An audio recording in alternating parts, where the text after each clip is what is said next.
And we How late are you start the guys broadcast. out now, to July 4th? What? Last day of school is scheduled to be Monday, June 23rd. Yeah, you only have 2 snow days. And we are recording. That's not bad. Last day for 23rd of teachers June. would be Tuesday, the 24th. Ladies and gentlemen, I'd like to call the meeting to order. Bring up my agenda. First item is the Pledge of Allegiance. I pledge allegiance to the flag of the United States of America and to the republic for which it stands, one nation, under God, indivisible, with liberty and justice for all.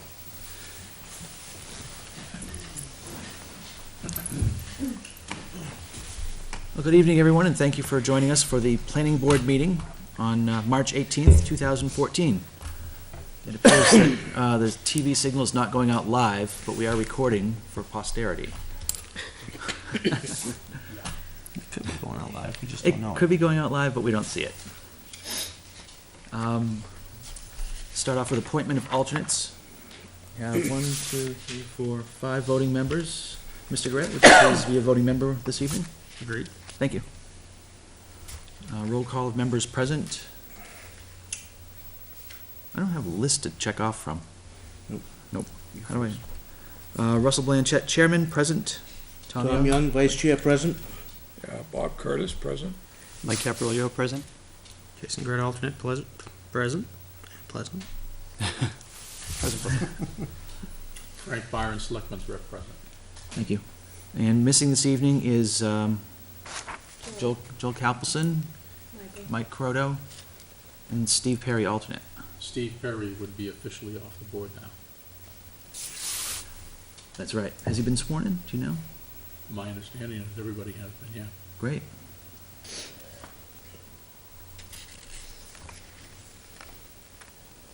And public input. Are there any members of the public who wish to address the board this evening? Hearing none, move along.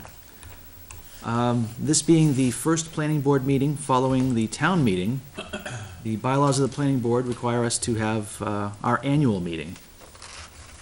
And according to our bylaws, an annual organizational meeting shall be held at the first regular meeting following the close of town meeting, but in no event later than 30 days following the close of town meeting. The purpose of the annual meeting will be to elect officers and to review the bylaws, which shall be made a part of the minutes of the meeting. 5 members must be present before the election of officers can take place. First thing we need to do is elect a chairman. Would it make sense to postpone this until after we have the discussion on that? You can do it at any time in the meeting. We can. And, But- well, I just want to get out of the chair. You're sitting on the rest of the meeting. Am I? Yep. Oh, well then. I guess I gained nothing by doing that. It's up to you guys. Yeah, you know what? Mr. Byron makes a good point. We have guests here this evening. We have a lot of work to do. Let's postpone the election of planning board officers until after the discussion of impact fees. Right, Mike? I tried to get out of the chair. Not happening. Hey. So, joining us this evening is Bruce Mayberry from BCM Planning LLC, who has drafted impact fee analysis for us. Thank you for joining us, Mr. Mayberry. Yes, thanks. Step up to the mic here.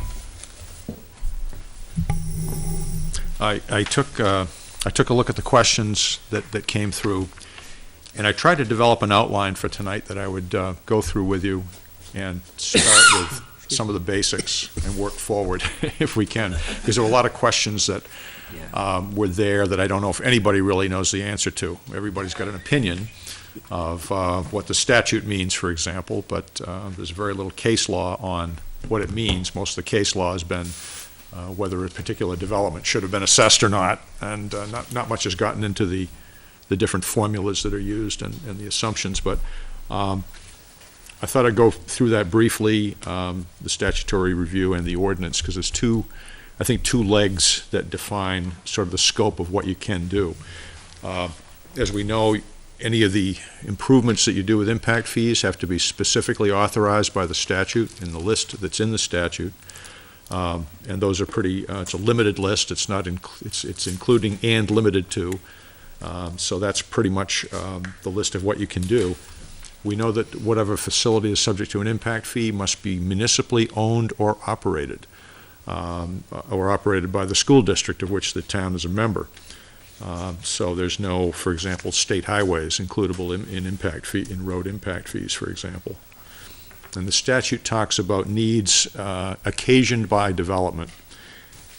And what that typically means is that it's the standard of connection between the fee and the facility is that it's reasonably related to the facilities you need for growth. It does not mean that that particular facility is necessary for a particular development in a location. That's where exactions for off-site improvements come in. In the same statute, there are other provisions for off-site exactions for certain water, sewer, and road improvements that are pertinent to a particular development in its location. In other words, if something is perhaps substandard in that location and has to be brought up to safety standards, that might be something that the board could require an exaction on over and above or in addition to impact fees. So the statute also talks about paying for development, paying for construction or improvement of capital facilities.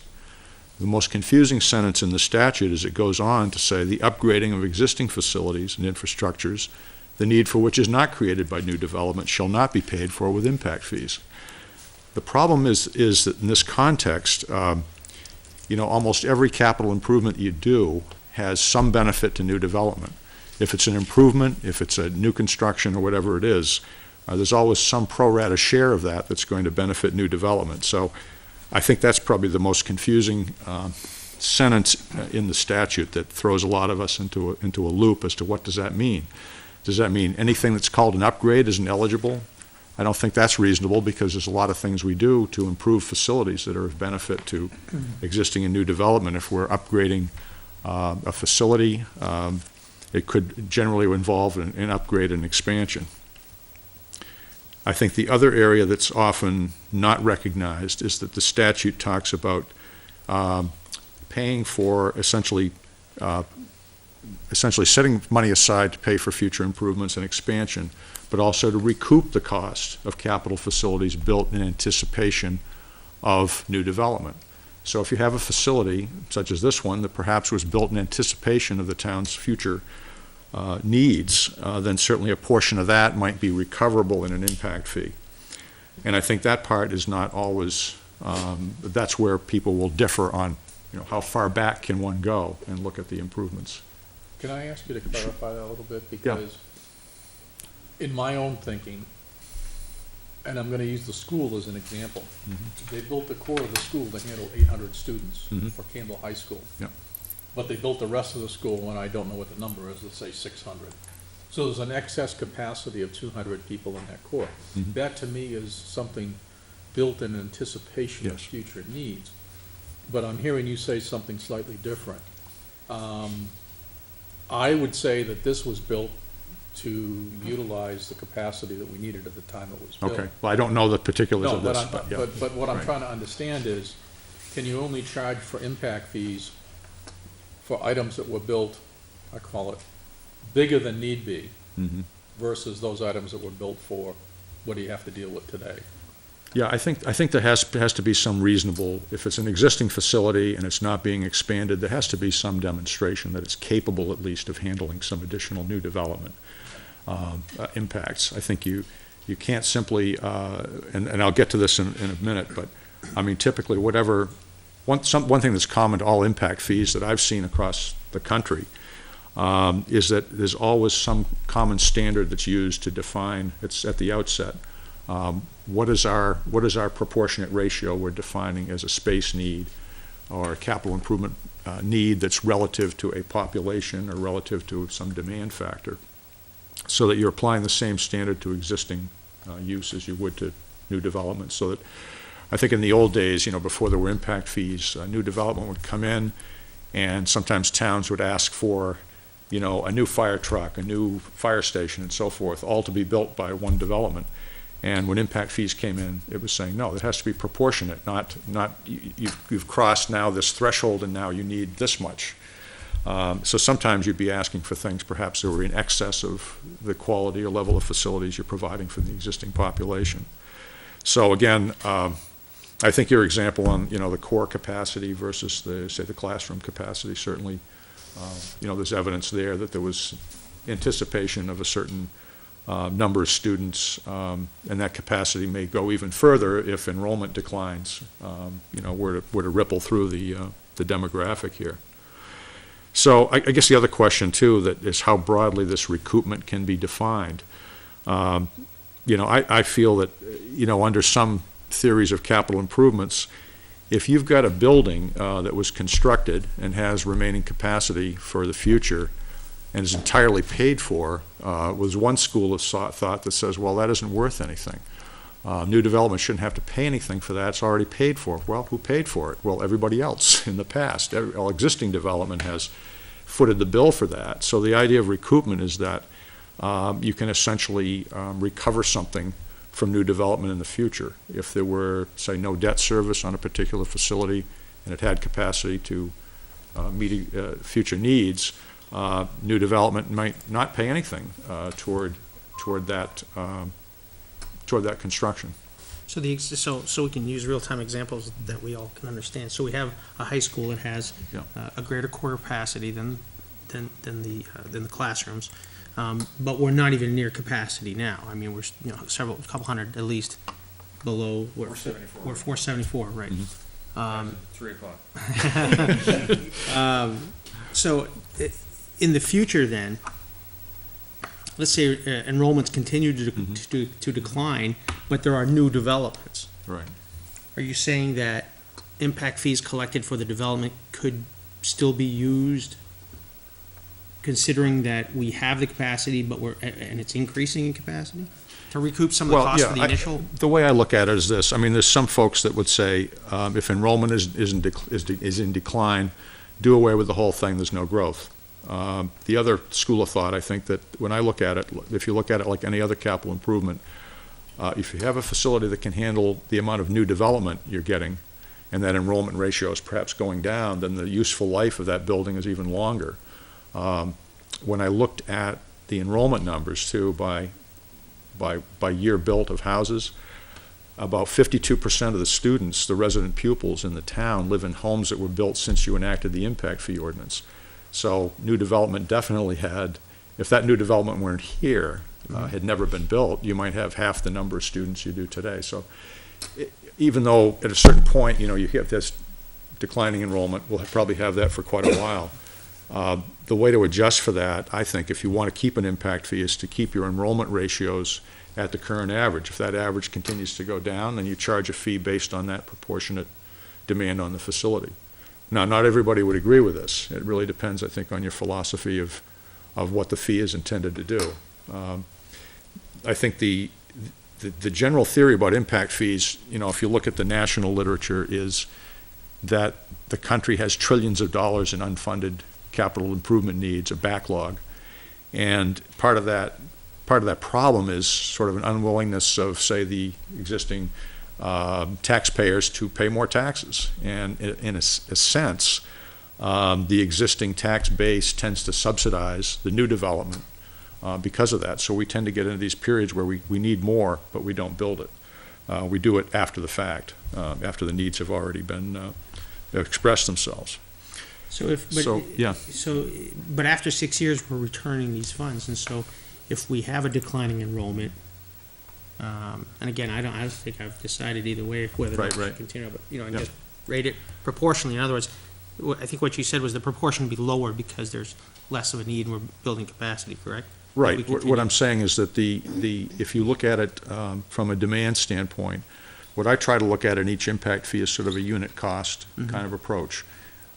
Typical housing unit, if a typical average unit has 0.58 pupils, which I think it is here for a single-family home, then the space demand on the schools is going to be a certain square footage, and that square footage has a certain value, which I valued in this study as just at replacement cost, not even the cost of new construction. If you continue to do that over time, your enrollment ratio would tend to decline, Your replacement costs might go up a little bit, but you'd always be assessing the impact fee at its cost at that point in time, what the demand is on that facility. So schools are a little bit difficult in that regard because we don't normally think of impact fees as it's incremental. You know, we always need more and more and more for more population. And with the demographics that have changed, that's not occurring. It's occurring in some places that are still getting some, growth and some increases in school enrollment ratios, but that's rare. That's rare. So I think that, you mentioned the 6-year refund rule is really comes into play when you have, basically you either haven't developed the capacity that you need for the current demands on service, or there simply aren't any projects, because I've worked for a number of towns where, the impact fee was developed, not just for schools, but for some other things under the assumption that something was going to be built or roads were going to be improved, and then nothing happened. So 6 years after the fact, what do you have? You've charged fees, you've done nothing, the development is really paying for something that doesn't exist. So in that case, you do need to consider refunds. I think you've done that here, at least in the case of the Griffin School, I think those fees have been refunded, and I think under the original methodology, or not the original one, but the one redeveloped in 2000, it was specific to a particular school construction. What I've done here, I've tried to make it a little more generic, but same principles would apply. Let me talk just briefly about so we've talked a little bit about the statutory overview. And what I'm giving you here is my opinion. I've been reading the thing for 20 years, and I'm not sure I understand it completely. But when I look at it in the context of what's done in the rest of the country, this is a very, very concise statute. It's not elaborate. It doesn't have a lot of do's and don'ts or how to do it that some statutes do. It's very open-ended. So I think that in most legal situations, what prevails is how reasonable is it, whatever the town is doing. Is it making reasonable assumptions? Does it have a logic to its approach, and is it proportionate to the demands of new development? And I'm sure we'll see that argued further in a lot of cases, but that's where I've come down on it. I think if it's a proportionate impact, attorneys will tell you that they could tear apart any impact fee in the state, or they could defend any impact fee because it's so open-ended. So there's obviously a range of thought with that, but if it passes a test of reasonableness, I think in general you'll be okay. Obviously, the higher the level of the impact fees, it becomes more and more money, then obviously that's a point where it'll get more scrutiny in terms of the methodology. Just a few brief things so we have the statute to think about, what the statute would allow us to do and how we interpret that. And then the local ordinance. I've submitted some comments to the chairman and to Jen about the current ordinance, and there was a draft ordinance that NRPC was working on with you. And I think the current ordinance had a few concerns to me about the level of recoupment. It does permit, at least the new language would permit recoupment, but it also expressed an intent that the things funded by impact fees here in Litchfield would tend to be new and expanded facilities.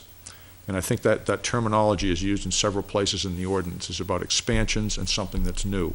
New since what base point, I'm not sure, but it does permit recoupment. So my concern was, if the intent of the ordinance originally was only to pay for new infrastructure, new things, new capacity, that would put a limit on what I would be doing in these methodologies. Because if you're doing a road impact fee, the road impact fee is really not based on new or added capacity. It's based on assuming the capacity is there, and you're extracting capital value from that and reimbursing yourself for it.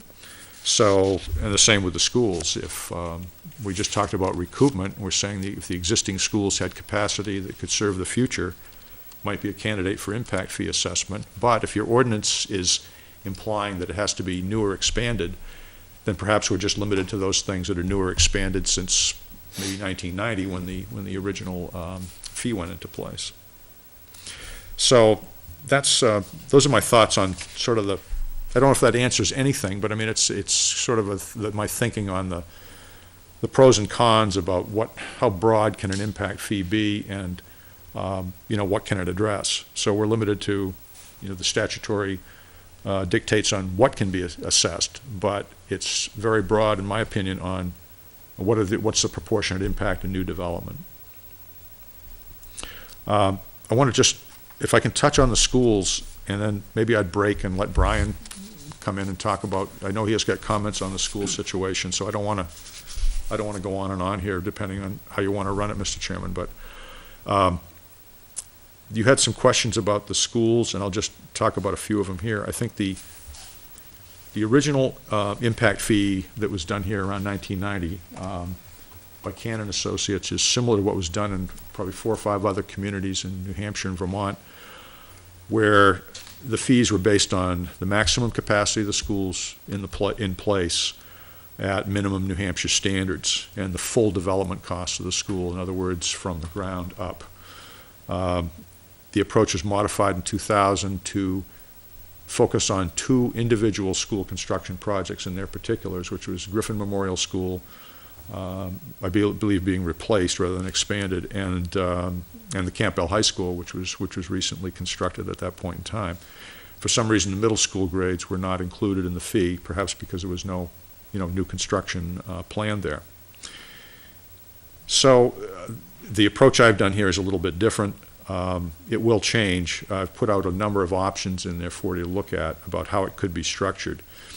One of your questions was about the deficiencies in the school system, and Brian provided a list of quite a few things, and I think there's a whole history on Griffin School. I read a lot of the old reports in terms of a lot of deficiencies in quality and space utilization and so forth. So can you pay for those by themselves? Could you just pay for deficiencies with an impact fee? I don't think you can do that. I think if you had a comprehensive program where the capacity of the school was going to be sustained, I think in this particular case with that school, there's such a long history of attempts to correct deficiencies in both space and quality. It's an issue I would certainly be concerned about. You could do a recoupment, but the problem is there. When I look back at Brian's notes and I look back at some of the older capacity estimates, there were some lower capacity estimates than what I had in this report. And if I went into those, then you'd be in deficiency, certainly in terms of, and especially I think if we had adapted to some of the additional conditions Brian mentions in his memo, as an example, like we have chosen in the past to take the population of the 5th grade and move it up to LMS because they're running out of space. Yeah. If that decision was, we want our 5th graders back at GMS, that's growth, that's need, that's demonstrated need, because that's where they should be anyway, in my opinion. Would that not be something you can assess an impact fee for? Well, sure. I think what I like to look at is the capacity of the whole school system, preferably, or do it in components, K through 8 sometimes, 9 through 12, right, or the individual, school components of it. But I think the main thing is to look at the overall capacity issue. I guess my question would be if you have, say, a K through 4 facility that's deficient in space, then can you still recover impact fees for that part of it? I've seen that done, but it raises questions. Right. So to say on the safe side, I think it would be difficult. Can you recoup impact fees, the capital investment you would have to make that would be required at that school to turn some of the space that is currently now not usable for the students for various reasons into usable space? Yeah, I think you could. I think you could, as long as you ended up with a project that went beyond the baseline need that you have, say, today. If you did just barely enough to meet, existing enrollment demand, that might not be quite enough. But if you continued to do that and continued to improve space or add space so that you kept up with whatever pace is required by new development, that would probably pass muster. I would just be concerned about charging an impact fee and go out and resurfacing the basketball court or the cafeteria floor with it. Well, the issue is like kindergartners require restrooms and all these other mandated things, right, and so there's no real space right inside the building. And so if you, right, in my mind, is if you are looking to bring those in and/or the fifth grade back, you're really expanding because of, You are, yeah, you are. And again, it's going to depend on this, whatever standard is set in terms of the total spatial requirement. I think I looked back at the proposal for the new school, and I think it came out to about 132 square feet per pupil, but that's with an efficient new layout. So, and I don't think that necessarily applies in the current one, which has, been incremental over many years. So, the other question is the validity of fees during a period of enrollment decline. There's been most of the communities out there that have school impact fees are now experiencing enrollment decline. Some of them haven't updated their fees in many years, so I'm not sure what they would do. I worked for Steel Lebanon a while back. They decided to embark on to continue the school impact fee, but only for the middle school because it was brand new construction, plenty of capacity, new debt service, and so forth. So there's evidence of a major ongoing investment. Now, if we turn to the local situation, we have a little bit of debt service left on the high school, but not a whole lot of other capital expansion projects that I know of that are likely to occur in the immediate future. And based on that history, that's my primary concern, is that there has to be an object to the fees too. You can collect them based on any theoretical basis you want, but then there has to be a place to spend that accomplishes the purposes. And Mr. Chairman, this might be a good place for, and I don't want to jump my authority here, but I know Brian has some comments on the schools. It might be a good time to let him this come in on that. sounds like a great time. One question for Yeah. you, switch over. For portables at the middle school, since a portable was used because of growth in the town, which necessitated the space to move the fifth grade from the elementary to the middle school, in a sense, aren't all portables a result of growth? Which shouldn't that mean that a portable could be affected by an impact fee? Because you're beyond the capacity of what you have already. Yeah, I think it's part of the whole, I think that if you, what I've said in the past, in some cases, I think most school districts consider it a stopgap measure and a little bit substandard when you have especially modulars that are detached from the main system, because then to get to the core facilities, you've got to bundle up and go next door, and there's a number of issues. What I did in your examples here was I just blended it together. I said you have X square feet, and it's worth an average value of this based on the combined replacement cost of the portables and the permanent facilities. So that reduces the capital value per square foot, but it's hard to draw the line because we can't say that it's only, students in new development that are going into the portables. They get whatever advantages everybody has to go, use the entire facility. So I guess what I try to look at is this and with the roads is to look at the whole system rather than each individual component. And does that comply or does it not comply? Okay. When that whole debate came up, there was a discussion surrounding two issues with the portables. One was that it was a state mandate that we had to provide kindergarten.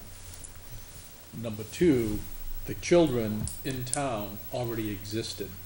And the feeling was that because those kids existed, we couldn't use impact fees, as I recollect the discussion, to pay for the portables because it wasn't growth. it wasn't growth. It was We new, weren't yeah, it was a responding to new level of growth. service. It was basically new services that were passed down to us by the legislature. Okay. Yeah, there's ways of, we can adjust out the kindergarten portion too, if that's still of concern. I don't know, did the state also pay for the portables? I didn't really have any information on that. I don't know if they, 3 years. For kindergarten?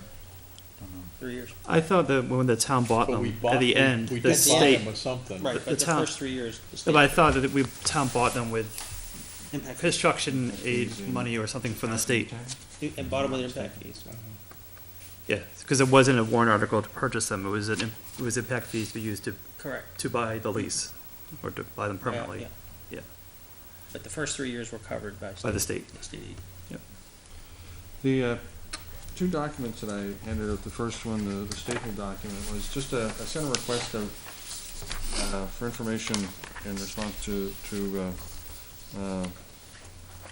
Bruce's request. And it just asks, the first 3 pages really are from GMS Principal Thompson describing the space needs, the sort of situation that's there. And then the 4th page is LMS. LMS being a larger, a newer facility, the same space needs aren't there. You have to remember that GMS, started as the 1930s building and then has had several additions to it, and those buildings, I'm assuming, or those parts of the building were built based on the standards at the time. The current standards are higher. I believe that the rooms may still meet the minimum requirements, but they are small. The second document just is trying to put into context, how the situation impacts the running of the schools, just sort of summarizing from an educational perspective. If you look at what you need a facility to do, it's impacted by, what's the existing facility. What are the regulations that stipulate what it is have to be provided in that building? Now, I'm just talking about in general. The discussion about impact fees and whether or not they apply is an overlay. I'm just trying to give you some context. And then, of course, the number of students.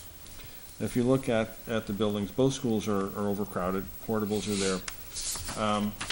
And most of the storage space at GMS is actually no longer used for storage.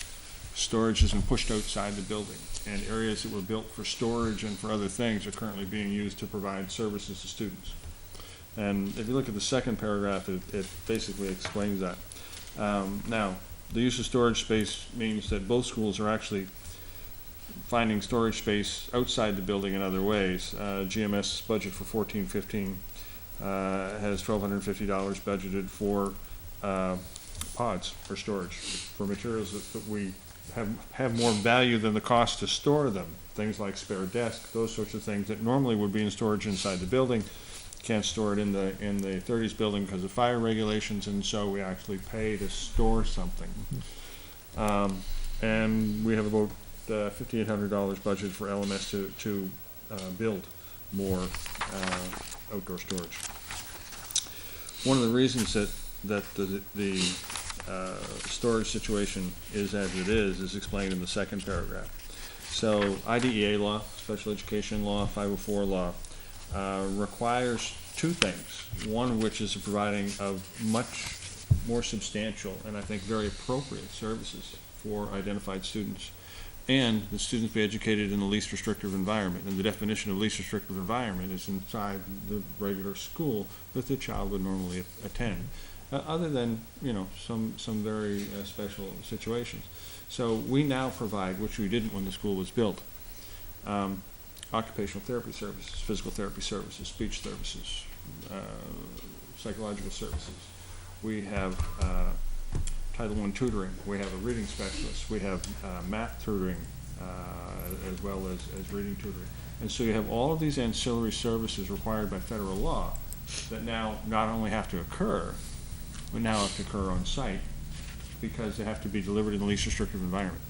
And so the requirements are greatly enhanced on a building that was challenged to begin with. So that's the challenge of GMS. And of course, the overlay, the last paragraph just deals with the planning board function, and that is, we're expecting enrollments to slowly decrease. We're not decreasing quite as fast as the original projections anticipated, but then again, like politics, all real estate is local as well. The fact that there's a general trend at the state doesn't mean that the location and the neighborhood in Litchfield isn't an attractive place for people to come. So new development will increase the potential student base. Over time, if the decrease in population continues, you'd say that 20 years from now, the building might be the appropriate size to service the needs that are there. But it depends on the amount of balancing development that happens in the town.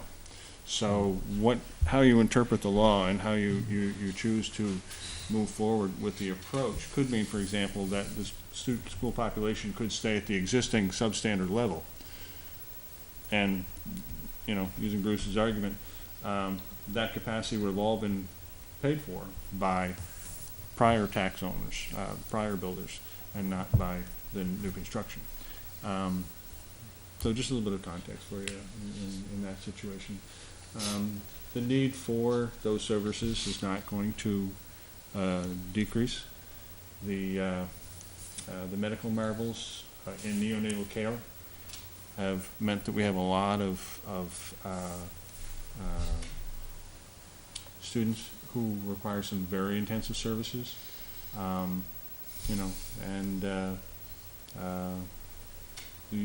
percentage of identified students, and our identified students run the range of population. We have some of our most gifted folks are actually may qualify for a disability, down to some students who have some significant intellectual struggles. But there's a range of services, there's a range of needs. How that intersects with the requirements for the school and the planning board and impact fees is a decision, you know, for you folks. But I'm just trying to provide some context in terms of where we are, not so much how we got here, but the status that we're in, and what the future likely holds. And to make a plausible argument that development will impact the building over time. Any questions? So as kindergarten was an expanded service or a new service, the additional capabilities for occupational therapists, all the other ones which mandated by the federal government, that's in the same bucket as kindergarten then? Because it's a service that is expanded service, but it's federally mandated Right. based on the building we have now. What I would So- say, it affected your level of service, but new development demands that just as existing development does. Okay, so it's I not mean, it's slighted raising. towards one group. Right, because what I would say is that if you need more space to do all those functions, you need more square footage per pupil, regardless of whether it's, that house exists today, or the student is in an existing house or a new home. It's still, the way I would reflect that is if there's going to be an expansion to solve those issues, to provide for all those services, then that raises the square footage required per pupil. And that's how you'd reflect it in the impact fee. I don't know if you have to be so hard and fast and say, well, it wasn't there then, so therefore it can't be subject to the impact fee, because it's a construction or improvement that has a benefit to new development. So I don't know if it's. And what's funny is, and that word improvement, right, it means exactly that. You're improving the capital value of your space based upon what it is you're doing. So we may have the same number of children, but we're certainly getting more identified children as we get. I mean, just on the autistic spectrum. I mean, now, you know, it's down to 1 in 50, right? So, granted, 3 kids graduate, 3 replace them, but these 3 may require services that weren't already there. So you're not increasing the number, but you're certainly increasing that Intensity that of intensity service. of. Well, I mean, I don't know what word to put on it, but the point is in my head, that's growth in a different way. On the improvement side, maybe we don't need more capital space, but we certainly need capital improvements to maximize what we have to benefit who's going there. I think the other thing to realize, and I didn't really realize this till I looked back at it, but the impact fee statute doesn't ever say anything about growth. It says new development. What is the impact of new development, proportional impact of development itself? I think the only growth is used in the context of a growth management ordinance. But Well, because new development Yeah. implies new growth. it's That's- new. you're not It's growth, yeah, right. right. I mean, right, because then it would be redevelopment, I right, suppose. Right? exactly. And it's not quantifiable. It's not saying a hit of a minimum of 100 new homes in a year to be Right, considered. right. So I'm just there's saying the always at least one terminology. house going in. The So, terminology can be, when you apply it to schools, I mean, you'd assume it means growth in enrollment.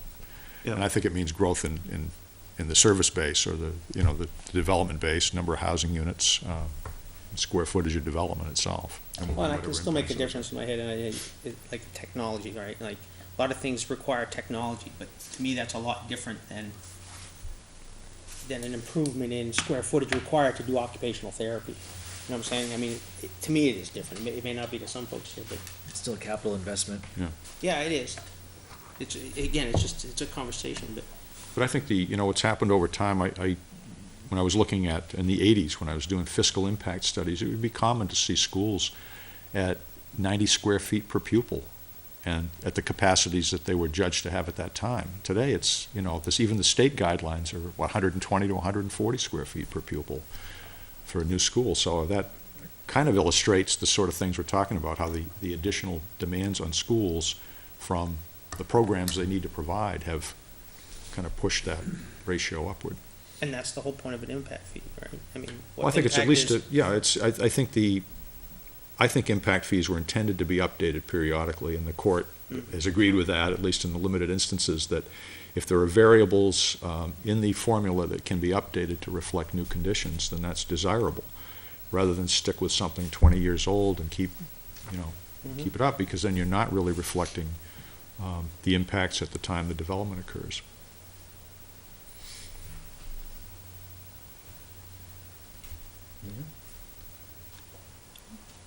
I'd like to suggest, if Brian's willing, I'd like to go back and forth with him by email or whatever and get a little bit more detail on especially on Griffin and the classroom configuration and how it stands now. Well, I hope the bit of information that I've been able to share tonight and some context has been helpful. If at any point in time, I would, certainly be willing to work with Bruce to follow up with this. And if at any point in time, it would be helpful for me to come back and provide more information or conversation.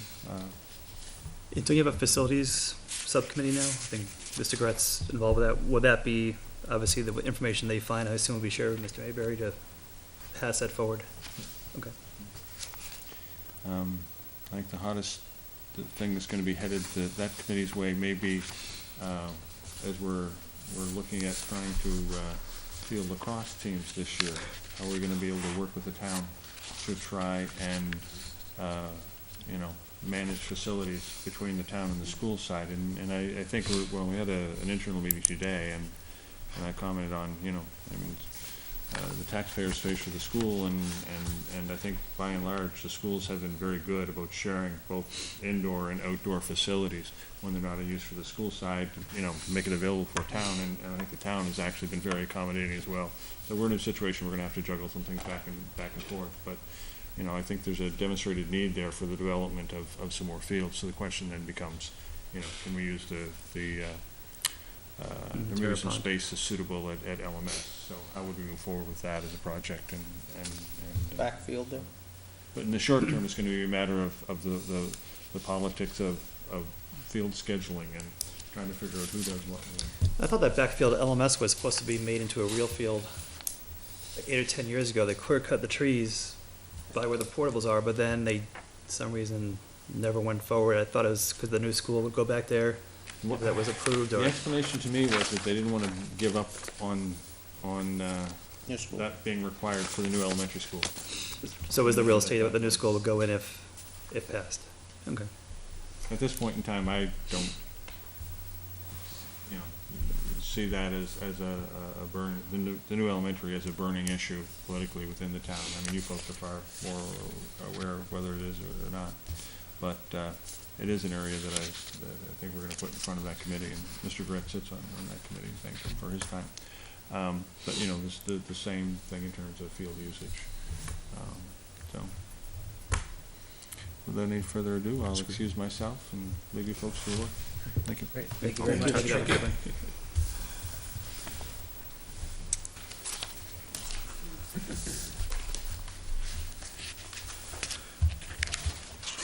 So, just to finish up on the schools, I think the models that are in the report, we could go into those if you want, but I think those are all adaptable to change in terms of how we define the capacity.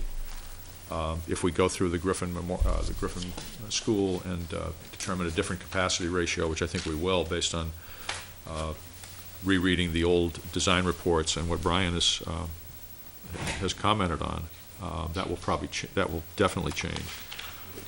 So that component of it, but the model is set up for illustration where it's simply trying to express you need a certain amount of capacity, of square footage per pupil This is the cost of that capacity based on the average enrollment ratios in town, which are measured locally by, I don't know if I mentioned this or if you picked it up in the report, but we did match up actual enrollment by address to the property tax records, so we know with great exactitude, at least at this point in time, how many pupils there are per square foot, per unit, in most types of structures. There are some types that are not plentiful here. You have detached and some two-family structures, but again, using those ratios, we can come up with a number of different approaches. Some of those, I think what you ended up with in your 2000 update was you assessed for the Griffin School and the high school, not the middle school. You might end up with something if you feel that the Memorial School is just never going to be expanded. I mean, that need remains, but you could just not include that as part of the impact fee assessment, or you could assess only for the high school or the parts that you're comfortable with having, looking at that existing capacity. So there's a number of ways to go.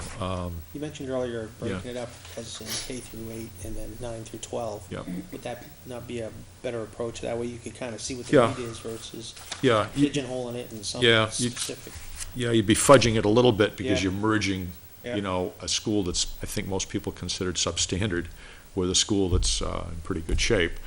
So you're kind of blending those together. I mean, that is done. That has Only been because, done, again, certainly. I have to imagine that at some point, if enrollment gets to that spot where there's capacity to bring the 5th grade back, and they chose to want to be able to Right. get the kindergartners in there, there's things Right. that they could do. Well, yeah, there's been quite a few towns that I've worked in where they shift the grade configuration based on the distribution of pupils. And so even though you're not, say, building a new middle school, if you take some of that enrollment and you put it in that school, obviously you're freeing up capacity elsewhere. Mhm. And that's why I say if you look at the whole system. But what I've typically done is break it into at least a K through 8 versus 9 through 12 level, because often the costs, are quite different for the two types of schools. So we could merge those. We've got all the data to do it, any number of ways. But I want to make sure the board's comfortable with, with whatever approach we use. We can do a number of different approaches, but, And I think the school board would have to be involved in that conversation Yeah. to see if they even want it. Oh, yeah. yeah. I mean, my experience is that in most cases, the school districts are indifferent to whether there's an impact fee or not. They have a certain mission, they've got to do it, and whether impact fees come in or not, impact fees are nice because it may lessen the amount of cost that goes to the tax rate, but they're probably not going to change the way they do things, whether or not there's an impact fee Correct. is I think not that's going to correct. matter. Yeah. It just gives them another tool to fund what they're doing. It is. To me, it's a cost recovery kind of approach that pretty much the only way that makes sense. And I hate to make analogies to utilities, but I mean, utilities have had impact fees in the form of system development charges for decades, and they don't seem to get much scrutiny. But you might be paying $8,000 or $9,000 to hook up to a sewer system, and that's usually based on the cost of recouping what you spent to build the sewage treatment plant and maybe some of the sewer mains in proportion to how many gallons per day a home is going to contribute to that system. And those are expensive, and they don't seem to get the same scrutiny because they're usually done under different statutory authority. And also, there's a physical connection between that which is being assessed and the physical improvement. One of the things I noticed in the report is that you've suggested that there are 2 recommended ways of doing this. One would be for the 5 structural categories. Mm-hmm. The other way would be a fees per square foot, which is currently what Litchfield does or tends to do now. I would assume that you're looking for us to make a decision on one of those 2 approaches. And I guess what I'd like to understand is, while these 2 approaches will yield relatively the same exaction, or whatever you want to call it, in terms of an impact fee, it's not clear to me that if you have the 5 structural categories, how you would change those, change the fees in those categories. I can understand how you could do it on a square foot basis, because that's what we're doing today, but how would you do it on the 5 categories structure? To modify them in the future? Yeah. Well, I think you could spot check the enrollment ratios periodically. What I've done in some cases is just take the town's average enrollment per housing unit, which is an easy number to get to, and just reduce or change all of the enrollment ratios proportionally from whatever the baseline is. I don't think it's necessarily practical to go out and do what we did here every time. It's kind of overkill. But the other way, if you're doing a square foot based fee, the same thing would apply. I mean, we could look at the ratios of enrollment to square footage in general. I mean, there's ways of getting that using the assessment database. The only difference is I don't recommend the bedroom-based fee. I think it's really kind of a messy way to do it, and too many subjective judgments involved. So I think either the square foot fee, I think, is a fairly rational way to do it, especially in a place that's mostly single-family homes, because the ratios tend to be pretty constant. The only thing I usually recommend is you have an upper limit. If you do square footage, you have an upper limit on the square footage that's assessed, because it tends to be an inflection point when you get up to the palatial size homes. They really don't have much more enrollment after you get beyond maybe 3,000, 2,600, 3,000 square feet. You might want to have a stop point at how much is assessed, because you can get into some very high numbers there. Do we have a cap on it now? I don't think. I'm not sure. I haven't looked at the old. So you wouldn't change the cost per square foot based upon, like we do today, the engineering? Yeah, I would change. I mean, you could. I like using replacement costs, because you get a new insurance schedule each year, and that would ratchet up a little bit. I started using that because most of the fees today are based on some older existing buildings that might have been built, not old, but maybe 10 years old. And I started to be concerned that, if things were ratcheting up with construction costs as if they were being built new. For example, in the Griffin School, the original, I think the 2008 cost ratio, if you included all the administrative costs and everything, came out to about $239 a square foot in 2008. And the building alone was $193. So if you ratchet that up over time, you'd be at a pretty huge figure and some very, very large impact fees for schools. So it's just a concern that I have about, is it really new construction we're doing, or is it better to use the replacement cost and have a more conservative number that is maybe a little easier to live with? I think sometimes the fees can get pretty high. So I think the approach you talked about is used commonly, though. Use the engineering news record and push up, the cost of the base cost on a road, for example. The differences with the schools when you're dealing with an enrollment variable, I like to kind of look at both. If you're going to increase the cost per square foot, you'd want to review the square foot per pupil, see if that's staying up to the standard, and the enrollment per square foot or per house, because that's the part that's potentially declining over time. And so those might come out to a number that doesn't change as much as it would if it were just being ratcheted up as to cost each year. So it probably depends on the facility type that we're looking at. But schools is kind of the odd duck. It's a difficult one to maintain just a standard construction cost. To me, doesn't could overblow the fee after a period of time. Could you explain the difference between replacement costs and new construction costs? I'm not sure. Yeah, I think I can. I think the replacement cost typically deals with, and I don't know how it's an insured value, basically, for the building and contents. The building is usually valued separately, and the contents.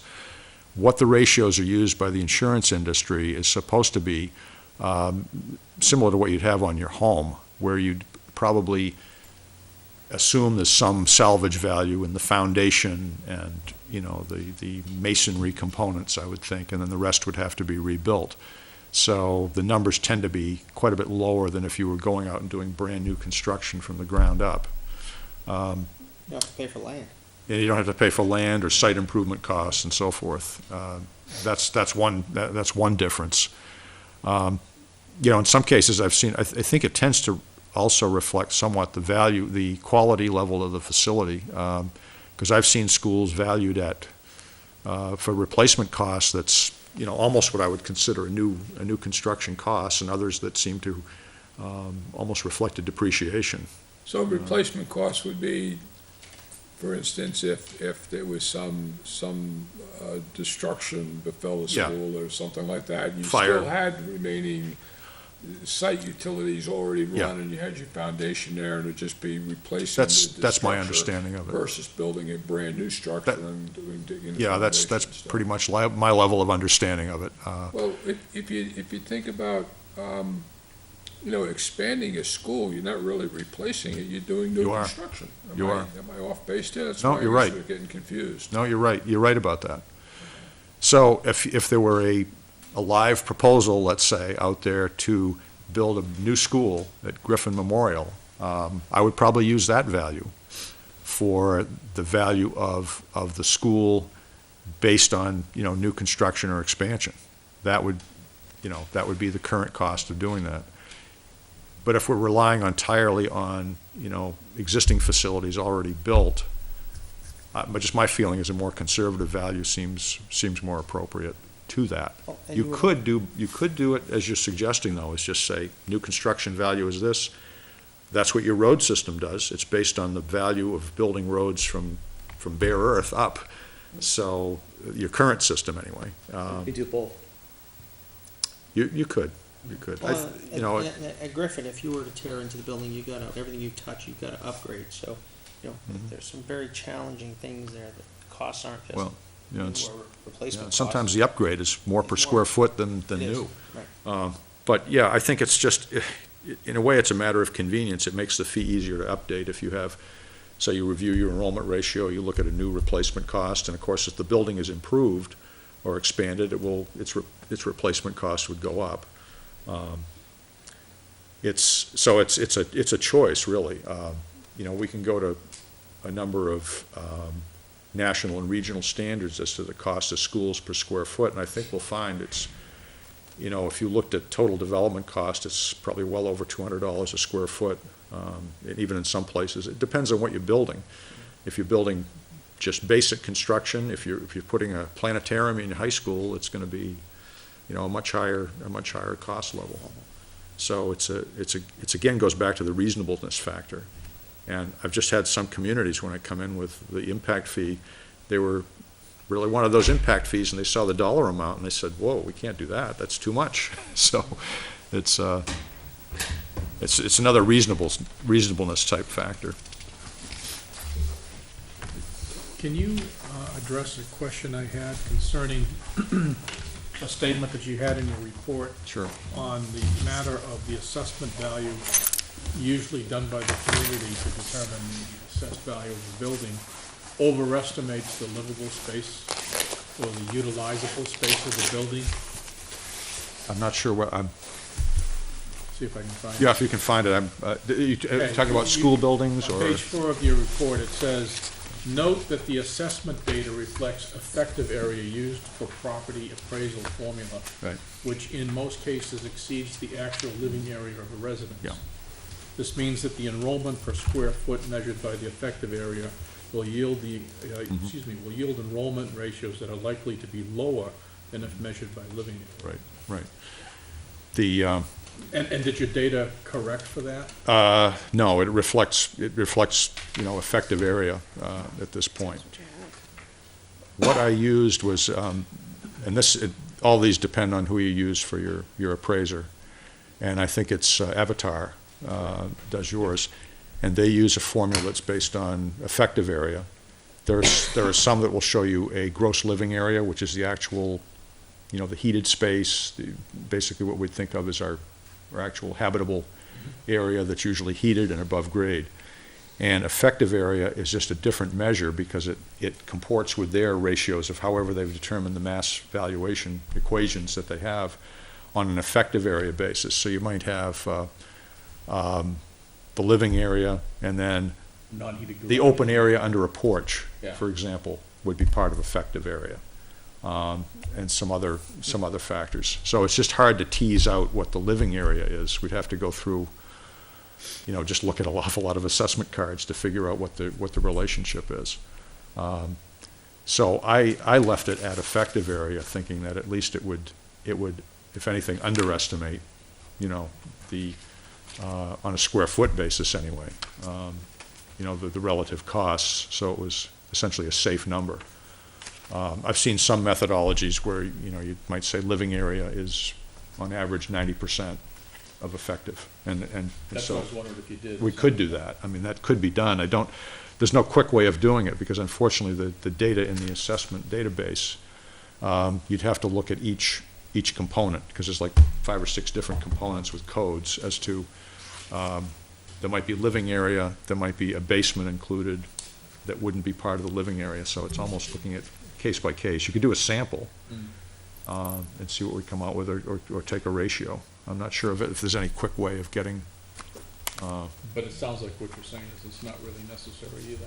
Well, in my opinion, I think if you're ending up with a fee that's a little less than it should be, you're okay. Yeah, it's defendable. I think it is. I think it is. To go the extra mile and try to do all that research, I'm not sure how much it would add, to the value of it. It would make the fee go up, and at least on a per square foot basis, because we'd be assessing based on, the computation is based on effective area, and then the assessment, when you go out to assess the property, would be based on the living area. So you're effectively getting a little bit of a discount as a fee payer, doing it that way. Okay. It's kind of a naive question, but if you do the replacement cost and then say a school's on the ballot in the future and it passes, what's the steps, and then if you did new construction, because then it's a new building, Right. but you would need more impact fees to pay for a new building than you would for Yeah. additional service. That's what How often do you switch them, or what's the process, or is that even done? Like, how would you make up for that? Yeah, I think it depends on how frequently you do these updates. I just went back to a town in Vermont. I didn't do the original study, but it's been 23 years since they did their last impact fee Too long. review. That's way too long, because, too much has changed, and it's very difficult to do that. But if you were in a community, I think I'm trying to think, Bedford is one community I worked in where they, the older fee was in place before the new high school and middle school were put in.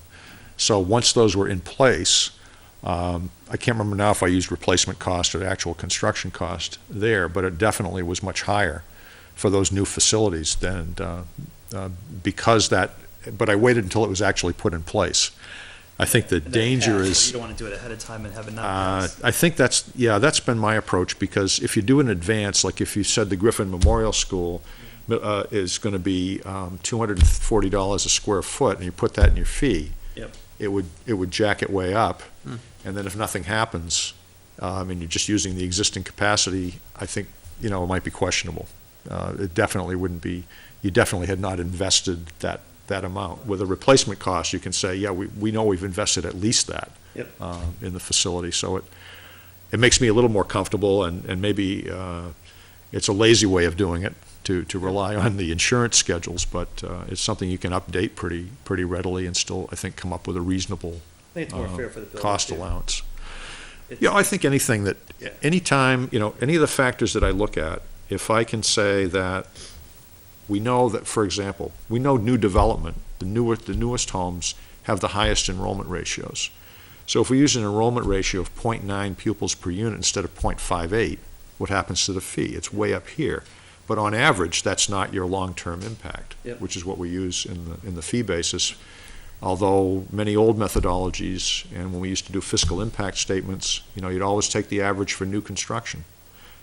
The problem with that is it implies that every time you get 100 new homes, you're going to have 90 new kids.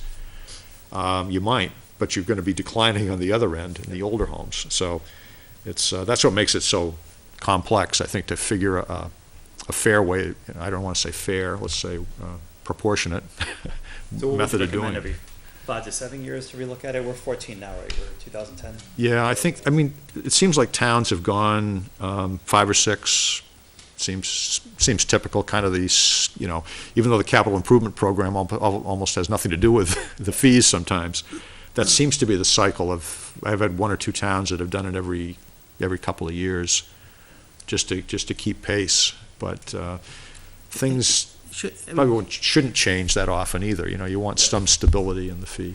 Plus, I mean, you gotta kind of gauge what it is that's gonna be developed. I mean, if nothing's really Yeah, happening, I mean, there's, I know. you take a look at it, but you might not make any changes. But if you start seeing that uptick, I mean, you gotta start thinking about, Right.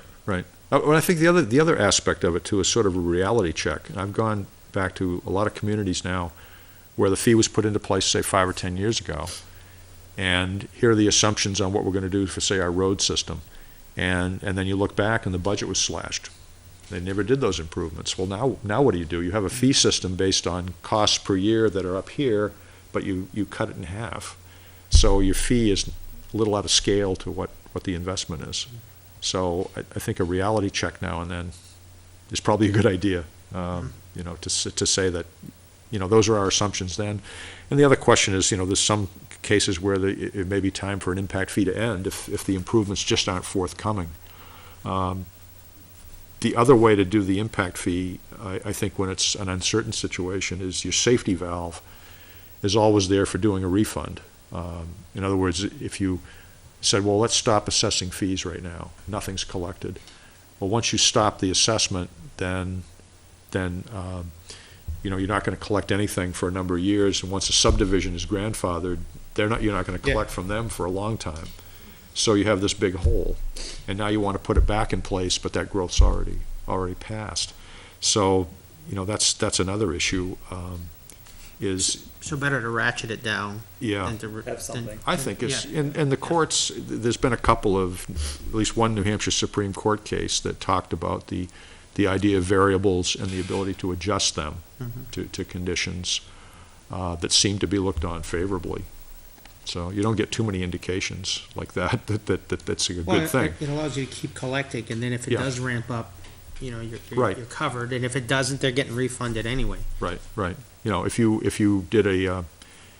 you had a brand new town hall construction that was quite expensive, that almost becomes your new standard. Now your service level is up here, and new development ought to be carrying part of the cost based on that service level, not on what it was 20 years ago.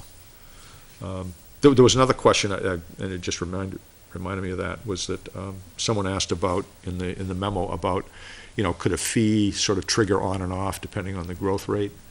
And I think that my opinion is that's true of growth management ordinances where you want to limit the development based on the pace of growth. I think the problem for the impact fee is what we just mentioned, is sort of an equity problem. If it's on and off, then some development pays a lot and some development pays nothing. And you don't know what the growth rate was until it's already over. Right. So it's almost better to have one even amount.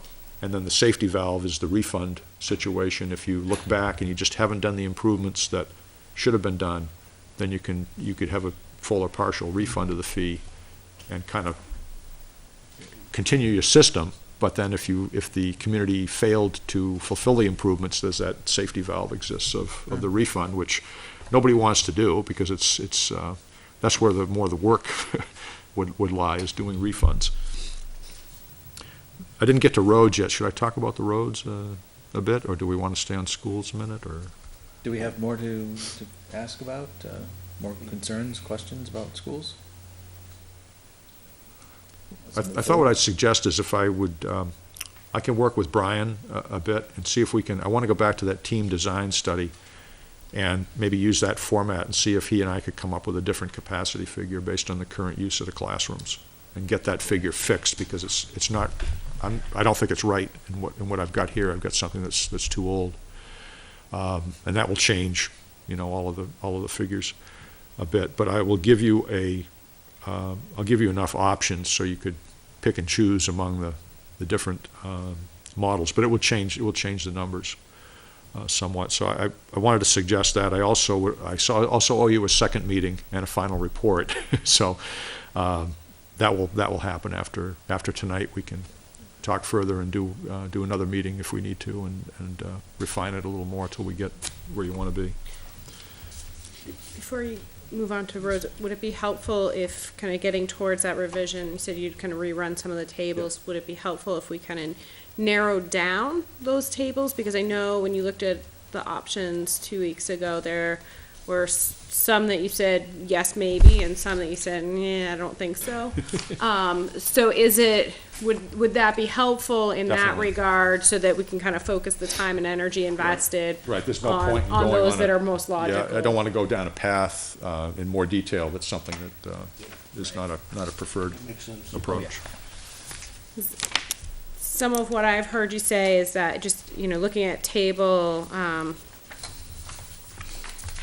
is it Roman 1-1? The first summary table for the school fee options. It was the two options there that you were looking at, the fee per unit, per structure type, per unit by structure type with the 5 structure types, and then the fee per square foot with 2 structural groupings, my little notes in the margin were right.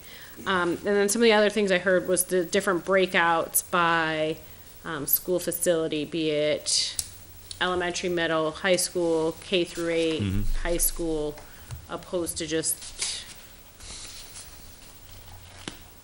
K through 12. Right. Separate that into groups. Was the K through 8 something that because that's not here, I don't think it is. I think that I broke it into 3 groups on some of them. right? schools, Yes, some are in the 3 groups. Yep, we broke it into the three groups to keep those separate because of the, And that seems to me to make more Characteristics. sense, just because of the structure that's in Groups. place and the varying needs and ages of the facilities. Yeah. Just have it in those 3 groups. well, that also allows you to, if you wanted to eliminate one, if you decided the elementary is just not a viable part of this, you could lop that part off and charge for the other 2 levels. And that'd be another, I think that gives you the most flexibility to keep it that way, and then you can always combine or subtract. But isn't, as you look at it, the elementary school, the one of the most need, no matter how you slice it, because of its Yeah. limitations? It's the most need, but the, I guess the least up to par in terms of existing needs. And I guess my argument, if I were looking at this from the outside, is say, if you built a new school, and I've seen this happen, if you built a brand new school, I think that would be great, because you could show you've demonstrated a commitment to create the capacity you need. It's new, it meets all the standards, at least for a few years until we change them. And, then you have a demonstrable capacity for the future. That's good. I would still give a credit, for the port, for at least part of the debt service on it, because some of that would have to happen to serve existing deficiencies. And how much that would be, I'm not sure, but, it's substantial. So I think it probably only, what I try to look at is usually from a space limitation standpoint rather than a quality standpoint, is if we were deficient by 20,000 square feet, then we ought to somehow have a credit for that at the beginning. The other thing I'd mention on that table 1-1 that Jen mentioned is the question of how many assessment categories to have in terms of structural types. And the only reason to go, if you could have 2 structure types, you could have 1 square foot rate, or two square foot rates that come out roughly the same.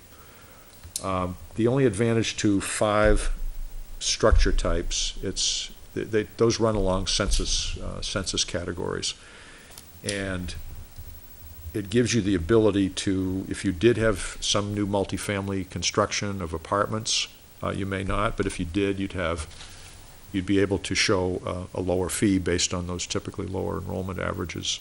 And folks looking at affordable housing would look on that kindly in terms of the ability to adjust, for those individual situations that you may or may not encounter. I suppose the fee table would always be there. If you did get that kind of development, you'd always have that to refer to. So if you could perhaps do a special case if someone argued that they deserved a lower assessment because of the type of construction which is, when you merge too many things together, that's the problem. You lose proportionality. So that's my only concern with that one. But there are a lot of rural towns that I've worked with where you have single family and everything else. There's 2 categories. And depending on what you expect for future construction, sometimes that's, it's sufficient to do it that way.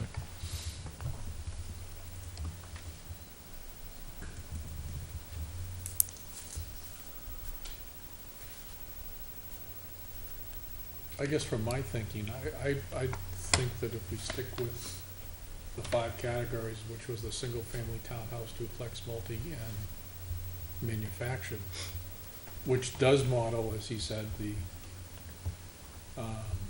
census data, we'd be better off. I think it's allows just enough discrimination in terms of the sign and impact fees to make it simple. And it pretty much mirrors what we have or potentially could have in the town going forward. I think that if you do that, you're basically eliminating and not taking into consideration the sizes of houses for each of those categories. No, I think there's another decision we've got to make, and the other decision is whether you go by Square foot or whether you go by, what was it? Flat fee there. Yeah, the type of unit, the structural category. Yeah. Right, two different things. Yeah, I mean, I think a square foot basis is by far better than just arbitrarily assigning a single family detached, which could range from anything to 1,500 up to, whatever. Say square feet, but with a cap. You don't want to, like, when I win the Mega Millions tonight, I want to build my dream house here in Litchfield. I want a palace, but I'm still not contributing more wear and tear to the roads. I'm not contributing any additional students to the school system. There's got to be some reasonable point at which we say enough. But I think we're I confusing disagree the with you, two. but I think a cap is kind of like arbitrary. I mean, what do you base it on? Well, he's got that, Yeah, we've got the data to show Set kind of where where it it is. tails off, in terms of, as the house gets bigger, we can, I don't know if I calculate, I've got the data to do it. We can typically, what I've seen, after you get around 2,800 square feet, somewhere in there, you just don't get any more kids for that extra room. You're doing spare bedrooms and you're doing all kinds of space, but it doesn't necessarily Workout translate into room. a flat, a straight line increase in the number of kids in the house. The house is bigger, but it kind of has some inflection point. I can't argue with data, but intuitively, like 2,600 feet doesn't seem real Yeah, big. I mean, a two-story colonial. not anymore. ones. No, that's kind of the US average for new houses now, Yeah. is somewhere up So, there. So it's like, but it's kind of a combined thing, right? You have this 5 structural types, and then we choose square footage, right? Well, no, I'm looking at what he's talking Either or. about here, and I'm not It's either or. saying that's a feasible. Yeah. Is that possible? I can't, it's difficult. If you had, the trouble is we don't have a lot of actual units here that are townhouse, multifamily, and manufactured to compute a square foot fee with, and that's why I merged the categories for the square foot basis, is just to put them together. But,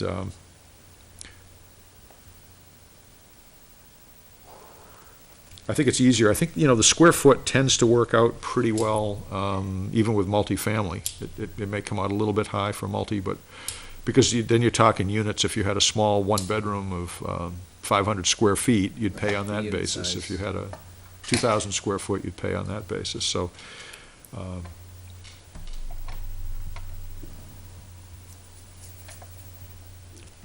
and again, we've got all the models here to do this, so I can redo it, and you don't really have to choose tonight, but if I kind of know which way you're leaning, or if you're leaning toward one of those, I can. My preference is square feet, but with a cutoff point. Say 30,000, 30? that means 3,000. What's, 30,000. I'd say have Bruce do like a scatter plot for you that Yeah. shows your enrollment per square foot or your enrollment per house size, and see where that tapers off, and then you have that scientific basis for where you draw that cap line. Yeah, we don't want to just arbitrarily select a Right. number. And it's off Right. by, God knows. Because he's saying right now ballpark, it's likely 3,000, but if he has the data to give you that definitive point where you taper. And then you calculate the y to x equal to 0. Exactly. Or something.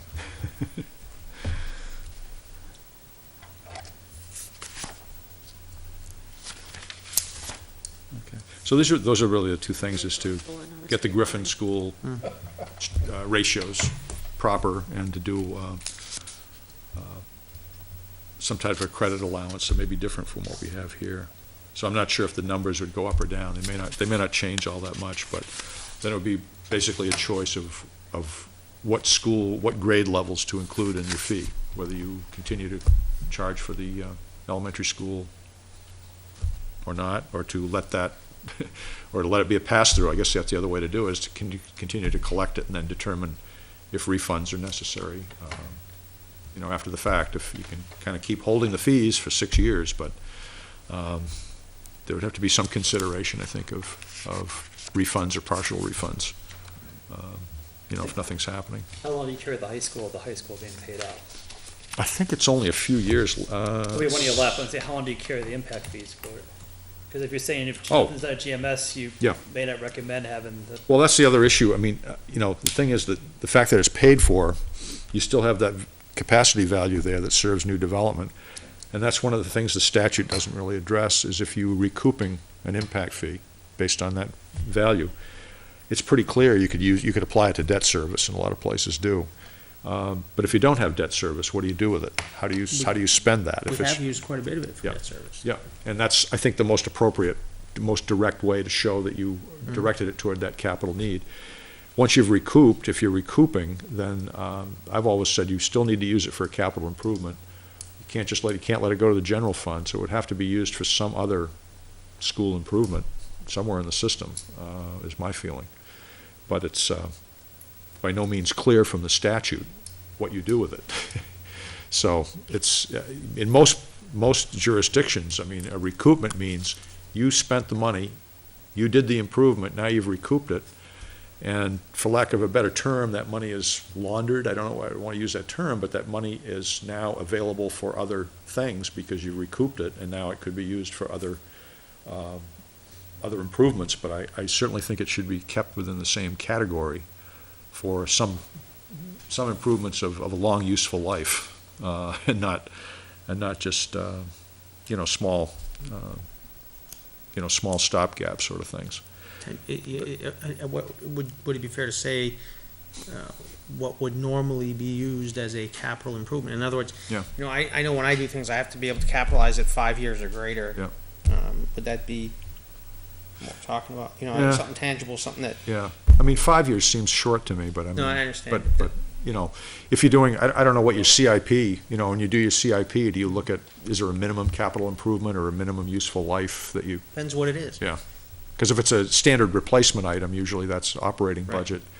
But if it's something, a 15-year useful life or whatever, I don't have those convenient tables, but I know they exist in people that do asset valuation. It's nice to do something that's going to last, so you can say it's a long-term improvement that benefits new development. It's not just something you had to do. Right. But, yeah, I wish the statute were clearer on what to do with that. I think you can recoup, and normally when you recoup, you're just getting the money back, and you'd normally say you could just, perhaps put it in the general fund, but you can't do that here. So it's one of those many unanswered questions that are between the lines somewhere in the statute. So is the board agreed upon that you want to use Square square feet. footage? Yeah, Yeah, that's my preference. Anybody in favor of using something other than square footage?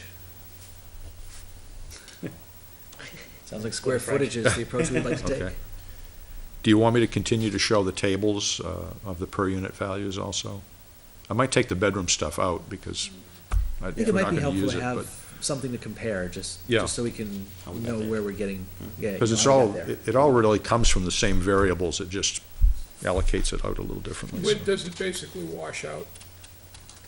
When does it wash out? Yeah, In terms of, I'm saying if, taking the variables and everything that you have here, Yeah. is it a wash between using, square foot versus structure type? Is eventually gonna come up with the same? yeah, I think, probably in the long term, you might collect more with a square foot based fee, given the size of homes and so forth. But I guess what I'm hearing you say is that it's really negligible, the differences. Yeah, in theory it is, because all of these are based on the same set of variables. It's just a matter of how you express the enrollment ratio. So I'm saying that we wouldn't really, you're not comparing anything then, if both are gonna get you to the same place.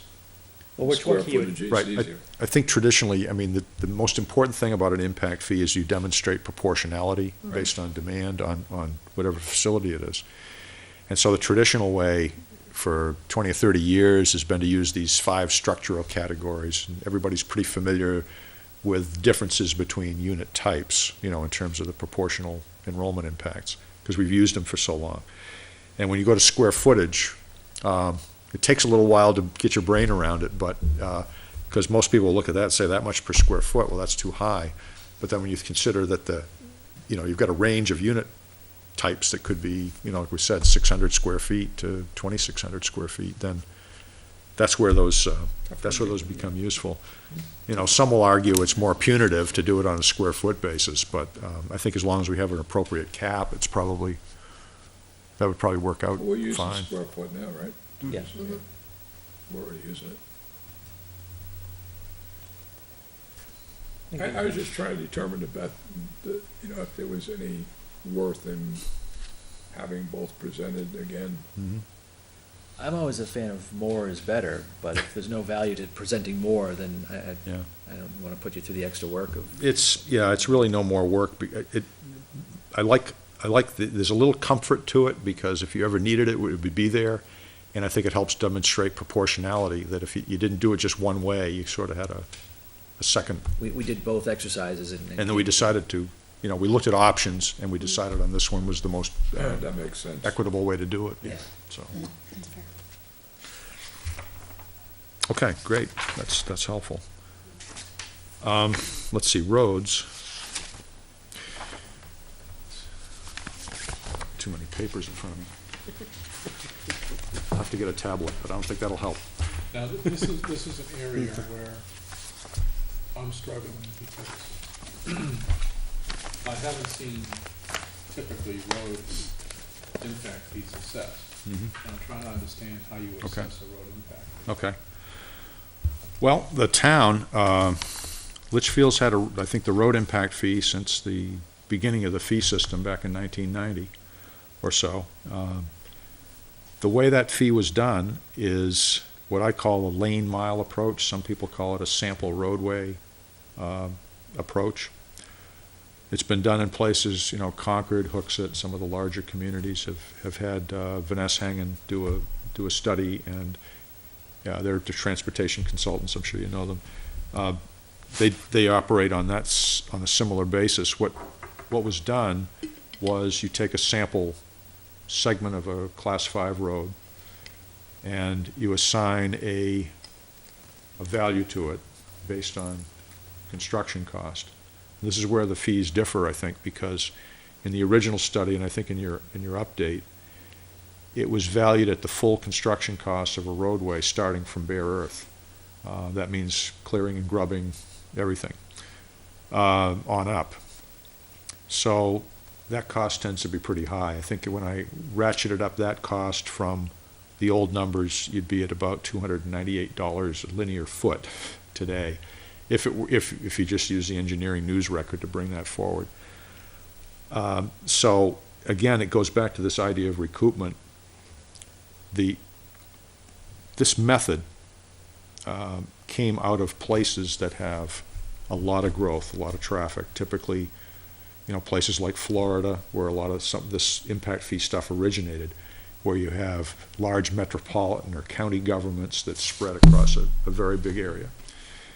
So, you can look at a very large area with very large expenditures and major highways, and because there's so much traffic, you get to a point where you need to add lanes. You got to add more lanes to the highway to accommodate traffic growth. So that's sort of where that approach originates, is that, and in road impact fees, most of the ones I've seen, you would use that, you could use that replacement cost, and if the road, as it stands, has excess capacity, you're basically assessing for the value of that, whatever number of lane miles you encumber by your development, at its cost per linear foot, through the various equations, to back out what's your share of the capital improvement cost to create that roadway. Right. So your current system really talks about recovering the full value of building that road from scratch.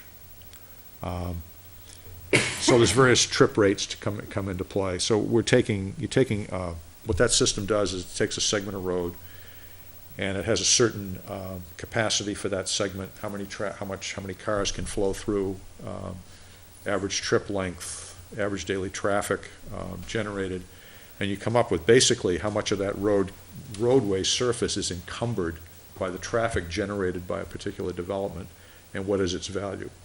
It's usually expressed on a per trip basis or a per vehicle lane mile unit, and that's an approach. I think it's I've seen it used in a number of places. Some of the larger communities, Concord, Hooksett, some of them are actually adding lane miles, but I think a lot of places that are using it are not adding lane miles necessarily. They are really recovering the cost of that roadway in place. And I think with the tacit assumption that that roadway will be kept in good condition, because otherwise, if it deteriorates and crumbles, then you're really not getting much benefit out of that capacity. So that's sort of I call that the theoretical approach to road impact fees. So if you're recouping the cost, how then do you disperse those funds back? Where are you dispersing those funds to for recoupment? Well, in theory, you're recovering it, and I think in most cases you'd be reinvesting it in the road system. Okay. In some way.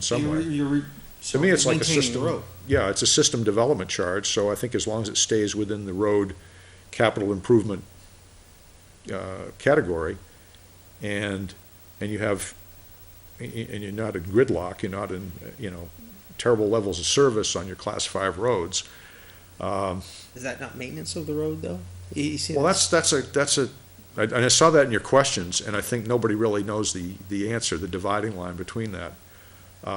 So my answer to that is, the way I look at it is, I've looked at a number of these systems, and they have really high, often very high fees. If you look at the entire cost to build a brand-new Class 5 road, which almost nobody's doing, developers are building the small subdivision roads, but municipalities aren't generally out there adding lane miles to their Class 5 system on their own dime. So, and most of them are resurfacing, they're reclaiming, they're keeping the capacity going by reinvesting in the roadway and making sure that capacity is there for the future. So, my other approach is to use a capital value that's lower based on reclamation or whatever the town's improvement program is.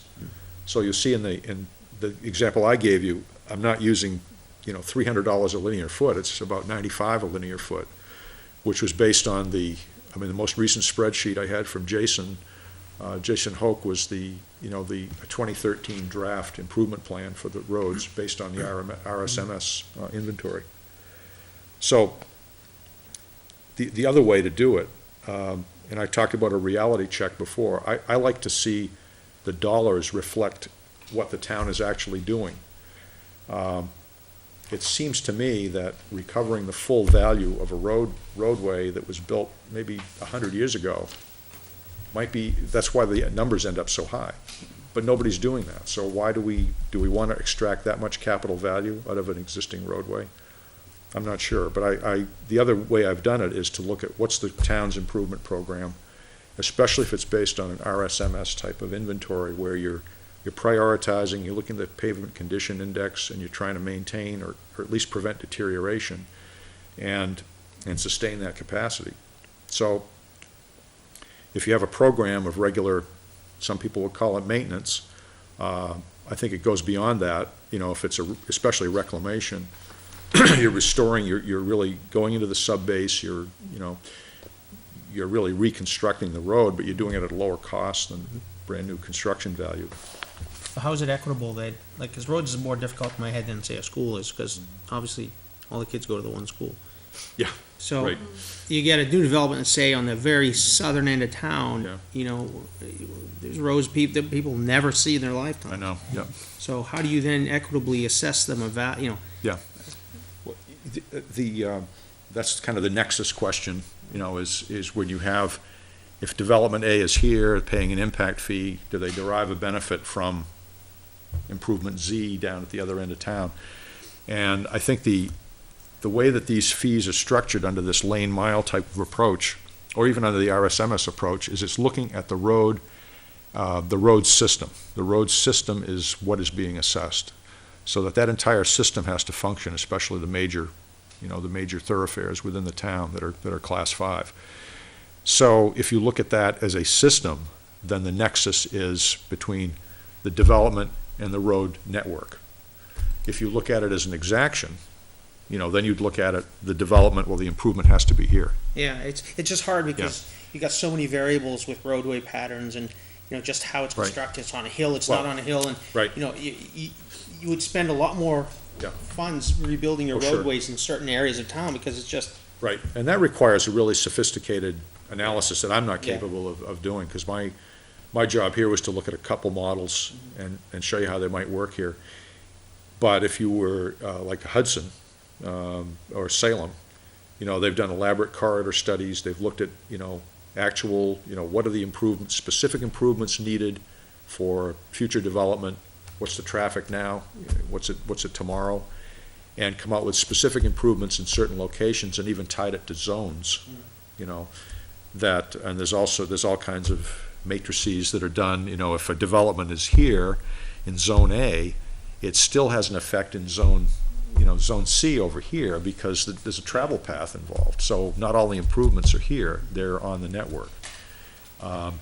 So, you know, those kinds of studies are really expensive. You have to have the traffic modeled. And ultimately, you still have to come out with some kind of improvement program and dollars that have to be invested, I think, to sustain that. But my feeling is that, you know, if you look at the old case law on impacts with roads, they almost all pertain to what I call the exaction process. In other words, development here is in a place where the roads aren't very good, the signage isn't good, the sight distance is bad, so we need that fixed, or this is not a safe place to develop. So then that burden is placed on that development and a few adjacent ones to come up with, you know, kick in money here or do the improvements, or we'll consider it premature and scattered or whatever your criteria are. And generally that's been successful. You know, there's always arguing about what's the proportionate share and how much is, you know, owed from a particular development. But so that's one way, and I think that's how you get to the nexus. But in my view, impact fees, because go back to that original presentation I had, the impact fee is based on a more general association between a capital system or a set of capital improvements and development in general. So I don't think it's necessary to be as location specific with that type of fee. With an exaction, you would have to do that. I think with the fee, though, I think you have to be careful that you are doing a system of improvements so that you don't just do one or two things here, that it's a system-wide effort. And I think if you follow an RSMS kind of approach and periodically review the system needs, I think you can probably justify it on that basis. And again, you're not necessarily building new capacity and you're not necessarily widening roads. You might, you know, in the course of improving the highway system. But to me, it's the question there is, you know, what can be recovered? You know, can you or should you recover that full system value from bare earth? I'm not sure. I know that in the Concord and Hooksett systems, they come out with numbers that are so high, they give about a 50% discount to it. So obviously not comfortable with the full amount that comes out of that system. So they discount it back.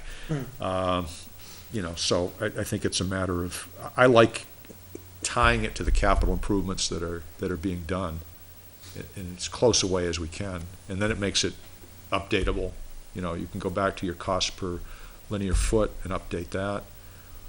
Do a reality check. I think that there's a town I work for that did road fees, I think I mentioned, and I think we assumed they were gonna do a couple $100,000 a year, it's a very small town, in road reconstruction. And we had a certain cost for that, and how much would be done per year. And then when I went back to review it 5 years later, they'd spent about maybe $50,000 a year. I mean, way below.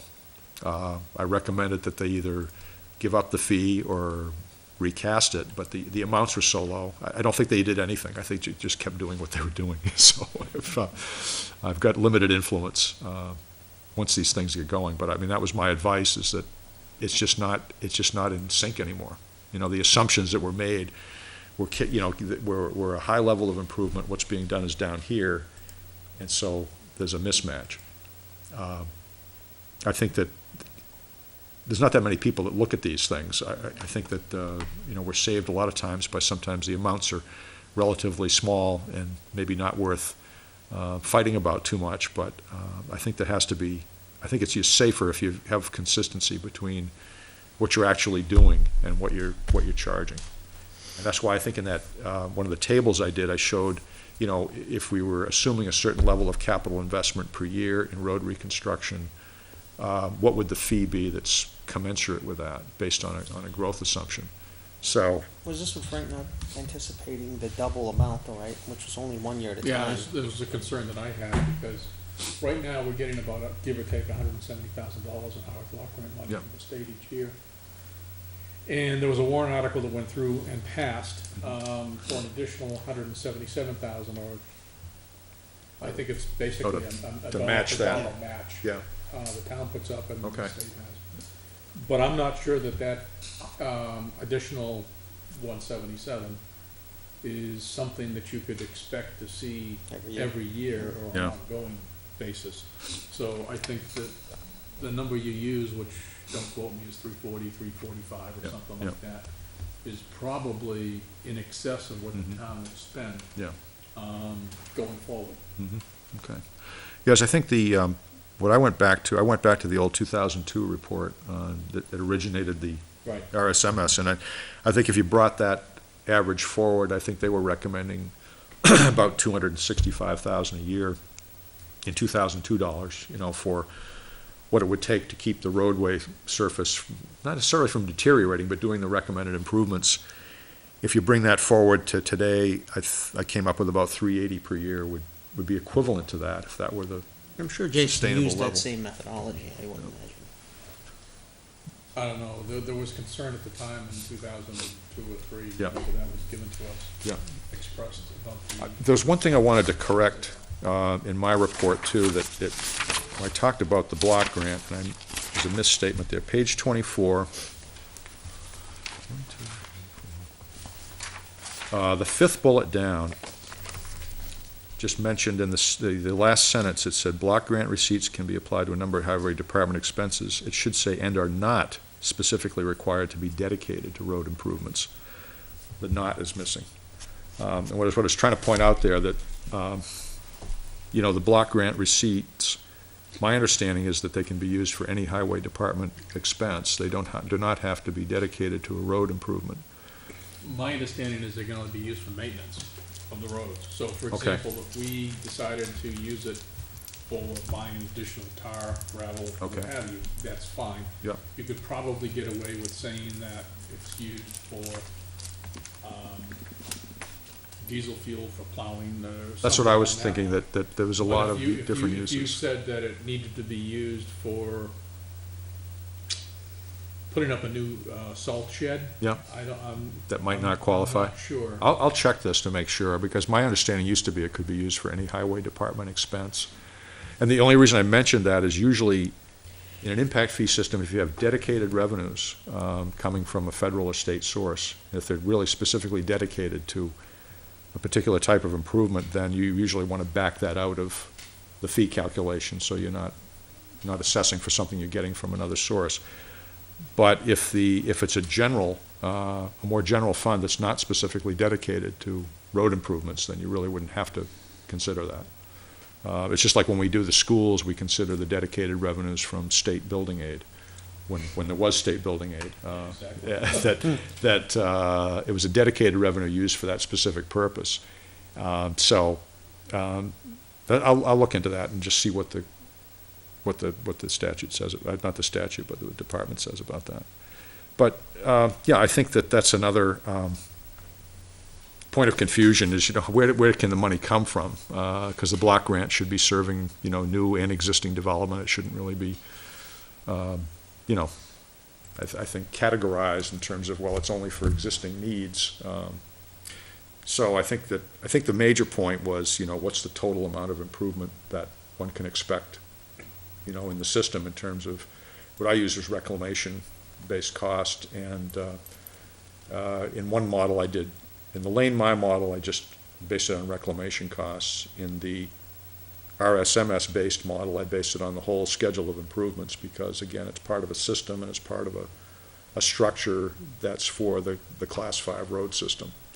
My feeling is that it's reasonable if it's something that's systematized that you can stick to fairly easily and it's based on a projection of what you need to do to make that capacity serve everybody, then it's probably a rational approach to it.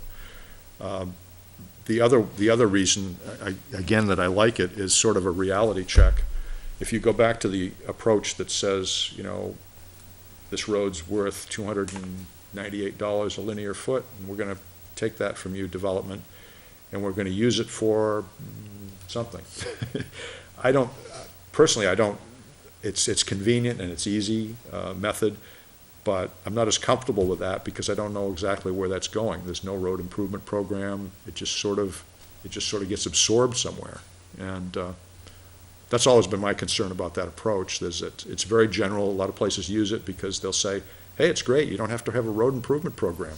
You don't have to really know what you're going to do. We'll just have this fee. And to me, it's a little disembodied to have this fee floating around but not have an object to place it on.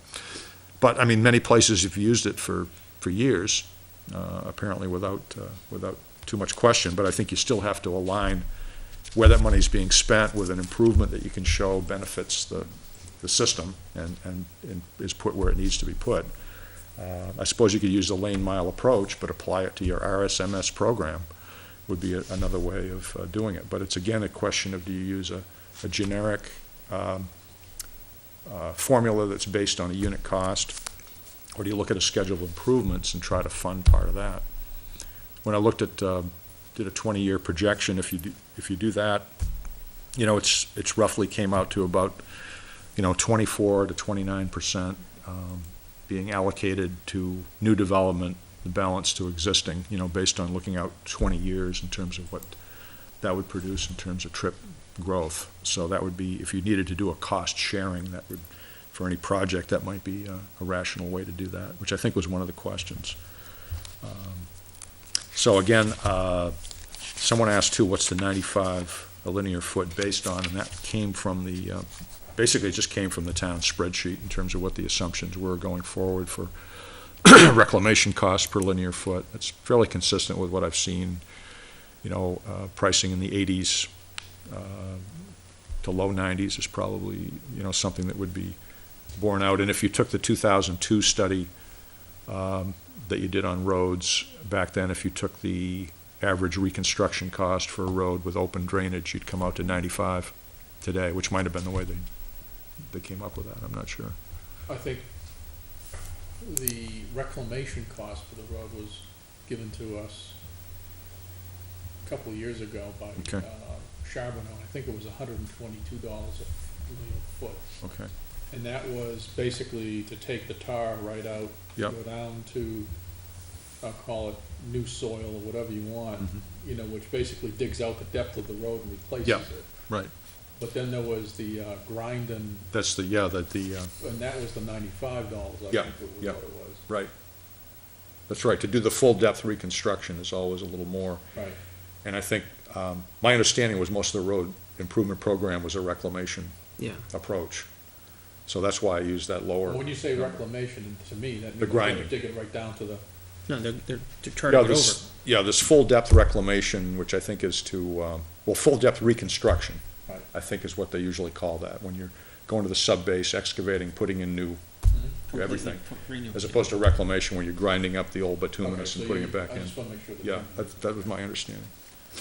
But again, if you went to the full replacement cost or even the full depth reconstruction cost, you'd have a different capital basis that would be higher, that would push the fee up, and I think that's essentially, your current method averages out, I think, reclamation with open versus closed drainage, if I remember right.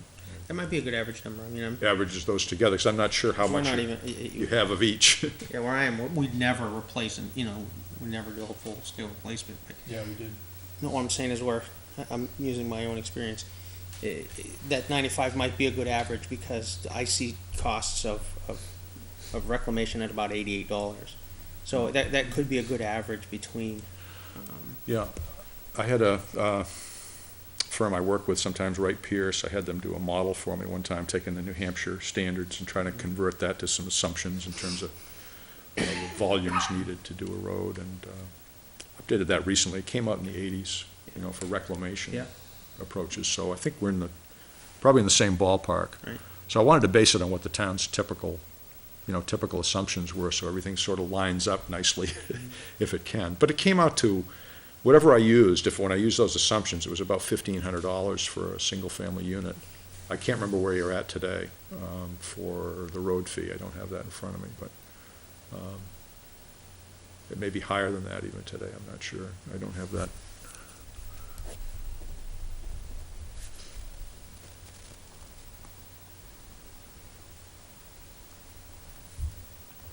So I think the options are, to do the updates of the existing model with some modification, and maybe a different cost basis, or the old cost basis, or kind of base it on the RSMS plan and back it out. So those are the two things that I showed in there, but again, the variables are how much you assume for the cost per foot, or in the other model, how much annual road reconstruction and improvement are you going to do. I think part of that budget was, it was broken out into reclamation and overlay. There were two levels of improvement in the spreadsheet.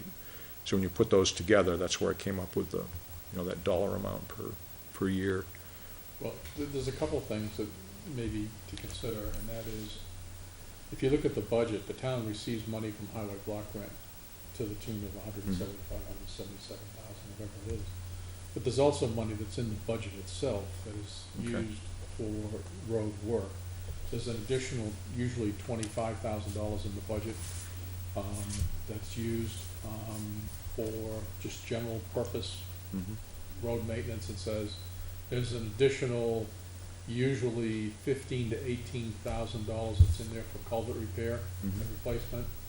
There's all types of other stuff that's within the body of the budget that's not reflected and not part of that highway block grant money.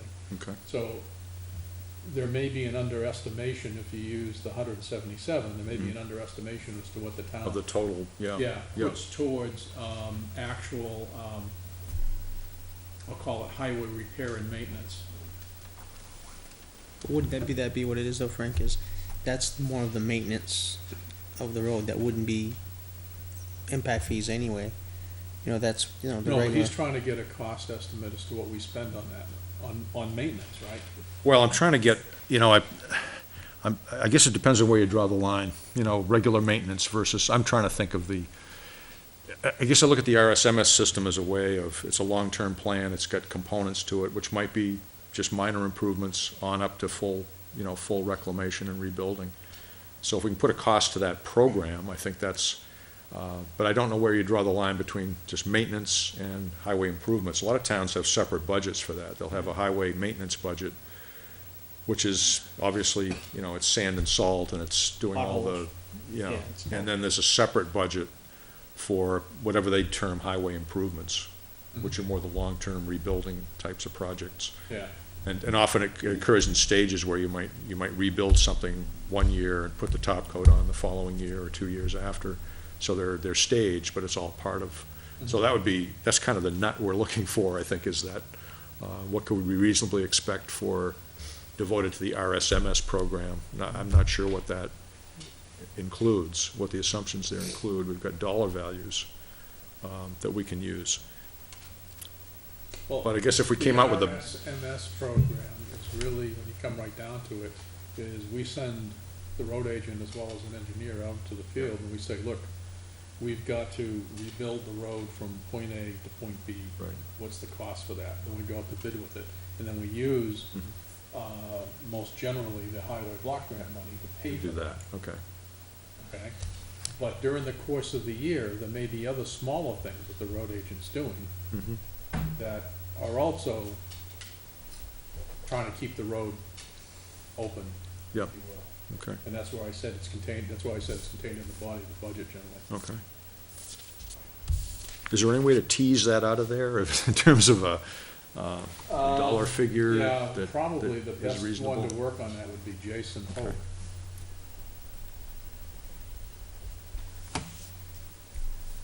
Because when he and I had talked before, and I talked to Jack briefly, I think they were saying in the past it had been about 200,000 a year, but it had gone to like in the 170s, as you mentioned, but mostly block grant, expenditures and not as much from the town. But we didn't get into I don't know what the whole town highway maintenance budget is, or what proportion of that we could reasonably say. I think the problem is in road terminology, say in your 2002 report, it's just called road repair.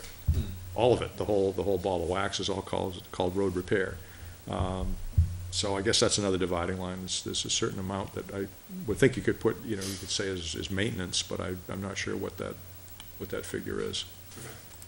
I just thought I'd. Okay. Well, it's funny, No, that clarifies it a lot, we thanks. did where I work, we did one in 2008, and there was a clarification on that point, in that these were upgrades and improvements, and then this was road maintenance, because we couldn't include the road maintenance items in any of the capital discussions. Yeah, So we had to segregate our okay. reports in that fashion.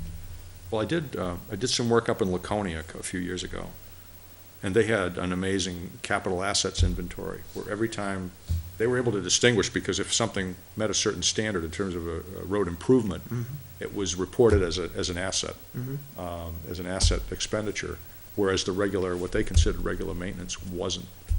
So I guess that there was probably a consideration of the useful life of that improvement, that went into a different asset class. And so I was able to trace it for, a number of years and figure out, what's the average that's going into what they termed, a capital improvement to the roadway, as opposed to however they, whatever cutoff point they used. Right, the 68 potholes we have to fill. What's that? The 68 potholes that opened up. Yeah, right. Yeah.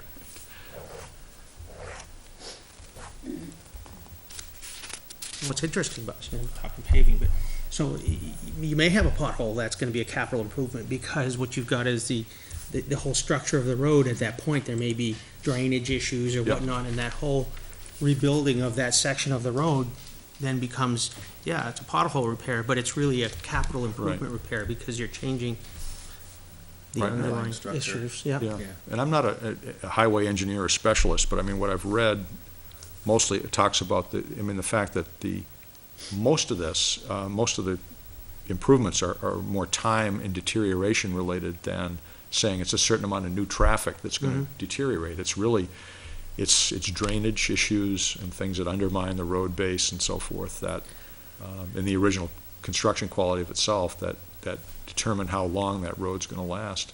And then failure to make those stopgap improvements, then it goes faster and turns into a reclamation project, which is more expensive.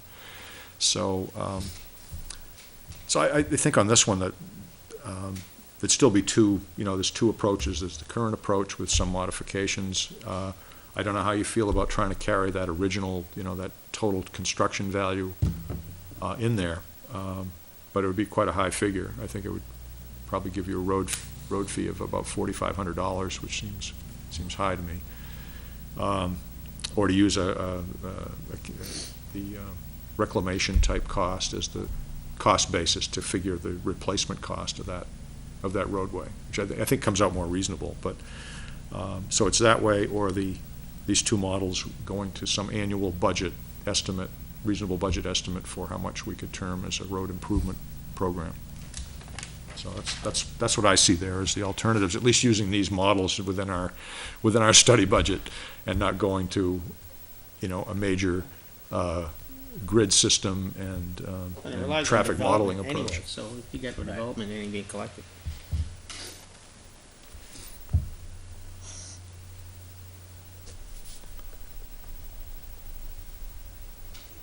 I'll see if I can talk to Jason again and see if we can come out with, I'd love to have some historical numbers, based on some criteria, but I'm not sure it's separated that way in the records. I don't know if it's, if there's any way of keeping track of that, but I don't think there is. Yeah.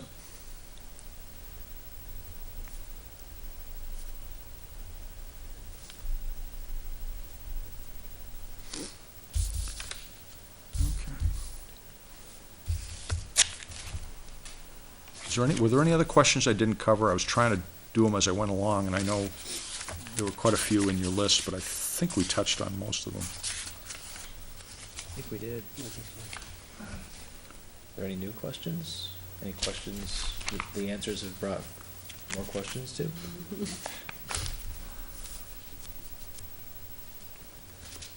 Seems like every question is answered by several other Right. hypothetical questions from me, but I mean, that's the nature of the thing.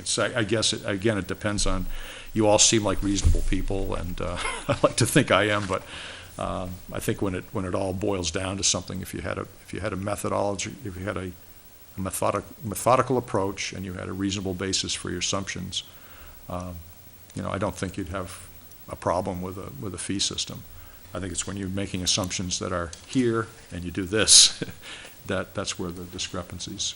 So the basic question that you need us to answer is how to establish these fees, whether it's lane mile or what's the other system? RSNS. Yeah, the other is just based on an annual budget estimate in terms of how much is going to be invested. I think either way, it sort of implies a commitment to improvements of some level. So I'm just thinking that the budgets vary all over the place. Yeah. But it's the most honest measurement of what we've invested in the asset. There's no doubt that the RSMS is the way to go. The problem is it's hard to then follow through on because it's so uncertain into the future. Yeah. Even if it varied from year to year, if you came out with an overall average, over the course of, a 15 or 20-year period, and I don't know if there's any way to, like your point about, doing a block grant match or something as a policy approach to say, we'll get, whatever block grant we get, we'll match it with town funds, even if there were that level of commitment. And I know you can't commit because you can't requires a bind voter. future. Yeah. It's not even just the board levels, it Yeah. goes up in front of it. Yeah, Is every year it a there's budgeted amount, or does it go to voters each year on how much to, well, we go to, For what? for, say, rebuilding a The segment match. of road, or, We sent a warrant article 3-4 years ago now to the voters to say basically that we would take the highway block grant money Yeah. and put that into the budget, and then it would be shown for road repairs, okay. maintenance, whatever you want to call it.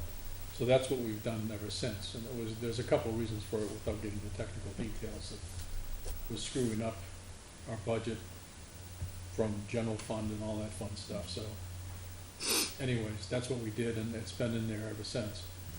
Anything in addition to that would go into the budget in some level, or if we wanted to have that match, which is what happened this year, then that would go to the voters in the form of a warrant article. Okay. But even if it went into the operating budget, it would still have to pass folks in town. Right. And, if there's an increase of, we saw this year of $125,000, that was voted down, so, Yeah. here. Well, let me ask you this, have there been any issues, that have come up with the current system of people pointing out any discrepancies? I don't know if there's been any issues with the current system, if it's worked for you in the past, or if there's been any controversy What do you over mean issues in terms with of- your road fee. Do developers contest it, No, say but it's unfair? We haven't no, we haven't had, any suits, to my recollection, over any of the impact fees. Hudson has, but we have not. And Hudson, if I remember correctly, basically absconded with our impact fees and just changed the name of the town. Put them in place. That does And then they happen. didn't- And then they didn't account for the fees and all types of fun stuff, but that's another story unto itself. But no, we haven't had any problems.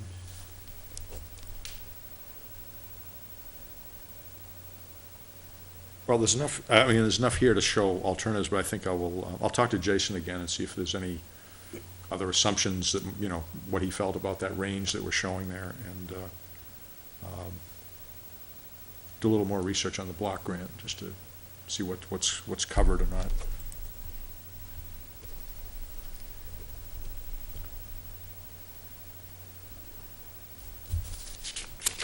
I guess another question too, and I know you mentioned it in your report, has to do with, basically improvements to major roads versus, Yeah. that would have more benefit than other smaller roads or, and I don't know, maybe this is a question for, you know, the board. I mean, do we want to look at this as a collective, as a whole, of all the roads in town? Or are we really focusing on the ones that need improvement, I guess? Or the ones that are, Capacity. yeah. I don't know. The reason I did that, and this mostly comes from some other towns that haven't done RSMS like you have, is that if they wanted an impact fee, I advised them to stick with the major arteries in town, only because of that nexus question we talked about, is that I think it's easier to show a connection to the network that everybody travels from one part of town to the other on, or to get to the state roads, than it is to take every cul-de-sac and include it in the road system. There's nothing wrong with that, I think, as long as you have a program. If you have an RSMS program, then I don't see any problem putting all of them in there, but I guess it's a little safer from the nexus point of view to say the purpose of this program is to maintain the capacity of the central highway system, however we define that, of our Class 5 roads. But so in my report I made, Jack and I talked about some of the ones what he considered major roads, and I added some others. When I started to draw a map, I saw, well, some that don't connect, so maybe, what if I connect these together? Does that form a network? I mean, we'd have to have the staff look at that and see if that's reasonable, but all that does is really, it cuts down a little bit on the scope of the improvements and the capital value you'd be assessing for. But it might make it unnecessarily complicated. If you've been doing this system for many years, and you have the RSMS basis, then the improvements are going to go to where the priorities say they should go, and that shouldn't be a problem.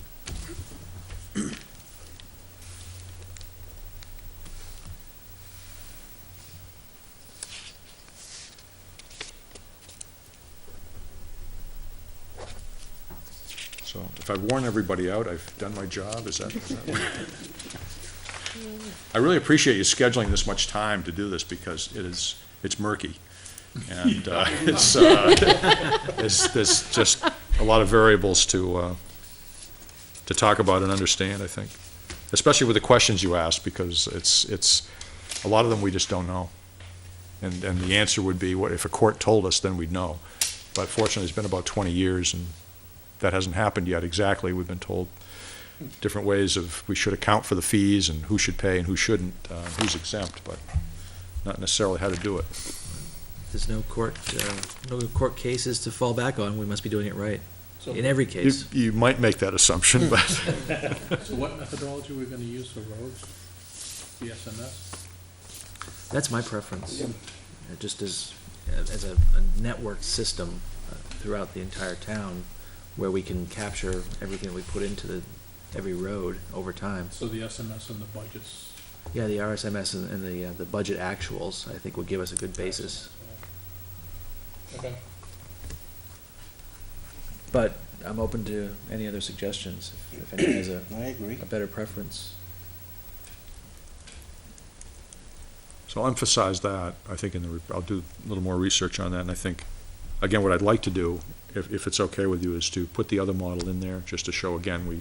Oh, yeah, please do. Because the numbers come out about the same, which I think, I like that, because if you take two different approaches, if you cut something wildly different, then I think one tends to support the other and say, here's a commonly used method that produces about the same number as this, at least at a certain level of investment. If we go down to $170,000 a year, it won't do that, but there'll be a sliding scale there that we can look at.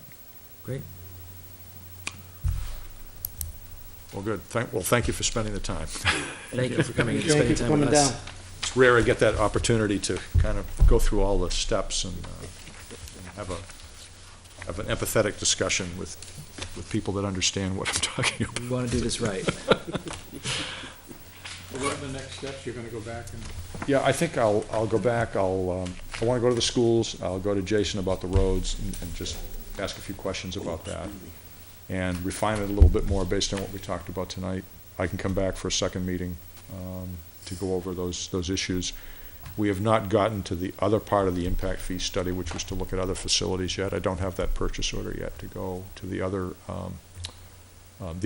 things we talked about, fire station and all those other things. So that would be the next stage after this one, if the budget's still available to do that. Thank you. Thank you very much. All right, thanks. I will try. More snow or less snow than we have? There's more sitting on the ground, and my driveway still has that much snow, and snowbanks next to it. I'm in a major place where the plows kind of converge. Give it all to me.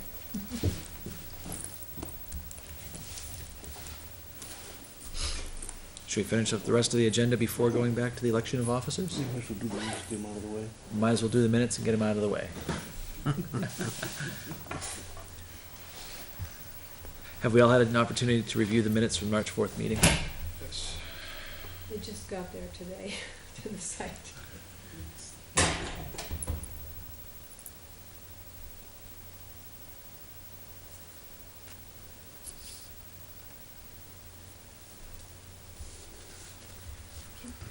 think you applied the site from home? From where I am. I got my email, when I got to the site, I couldn't, but I tried to move on, and they didn't go. Looks good. Nothing really jumps out. Yeah. No. Looking through it again, and I didn't see anything my first time through.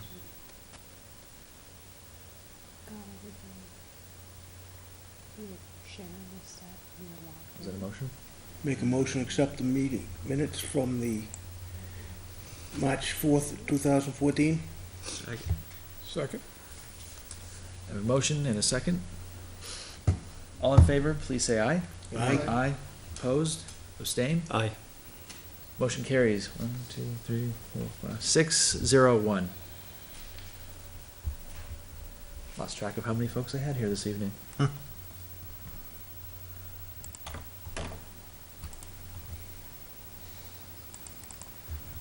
Is there any other business?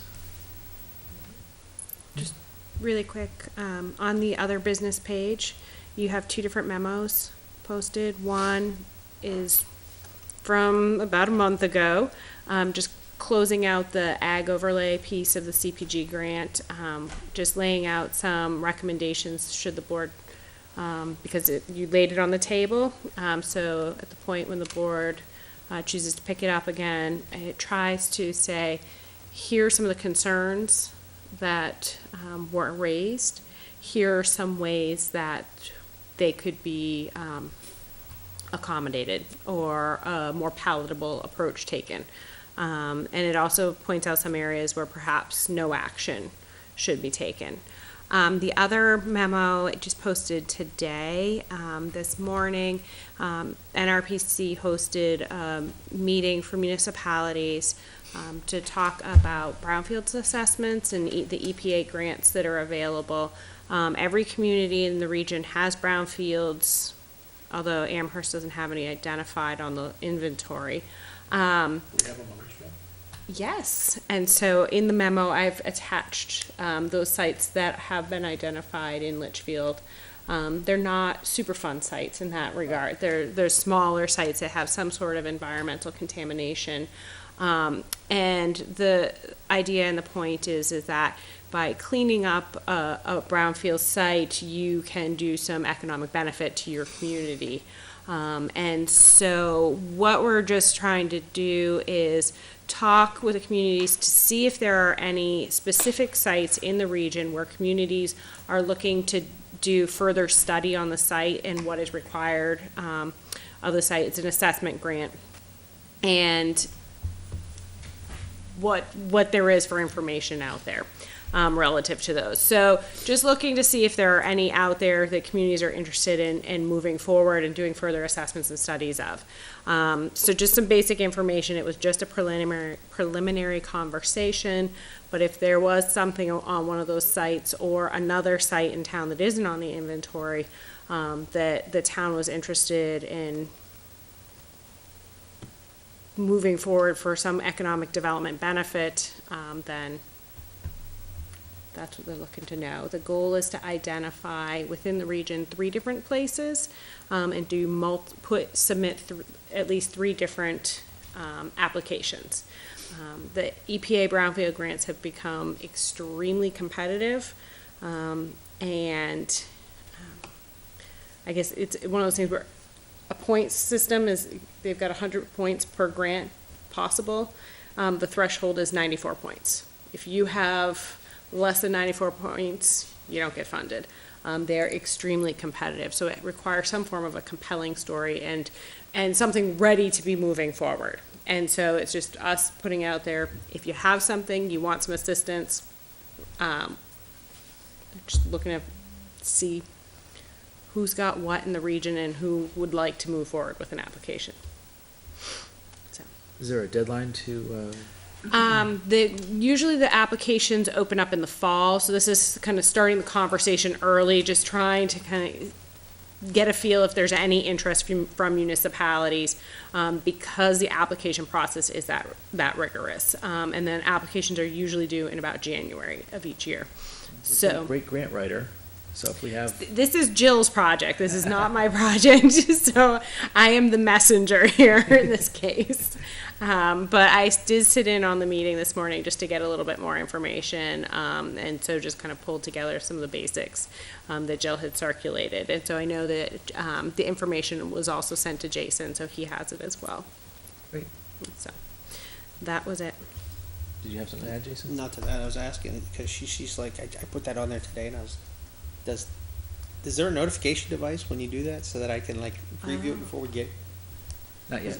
No, okay, I was just curious, Other because Is there will in Google, under there's a notification if I'm making a, you can subscribe to page changes. aha, You can. yeah, that's what I want. Where? Under the more button. Yeah. But I think you would want to go to like the main site. Site. Yeah, and then go and well, if you go to the Because we do a new site for each meeting, right. be subscribed to something that would be stale. Oh, you can do subscribe to site changes. So once the meeting comes out, you can subscribe to site changes. Generally, Joan will have the site set up usually like the Thursday beforehand, and then usually the Friday beforehand. I will populate it all. This was a last minute thing just because it was something that happened this morning, and I thought, well, make sure we get it out there. This is good. Thank you for sharing that with us. We have some information to digest. Other business?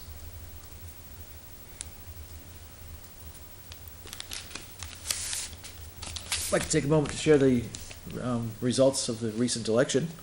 The voting for articles. Article 2, the Aquifer Protection District. Yes, 1,072. No, 470. That carried. Good job presenting that, Tom. Thank you. You swayed public opinion strongly in our favor. Multifamily Overlay District, Article 3, yes, 750, no, 859. I guess I still have a little work to do in my persuasive Presentation. presentations, yeah. And Article 4, the amendment of commercial districts. Yes, 1,025, no, 531. Another one you presented, yeah. So great job by the board at putting all of this together. Great job, Tom, presenting the winning articles. We try. We've had a very productive year in 2013, and that shows it. So if there's no other business, let's get to the moment that I've all been waiting for. Election of planning board officers, as I started at the beginning of the meeting and paused and lost my notes. Hey, we may not be able to go forward with this because I forget where I put my notes.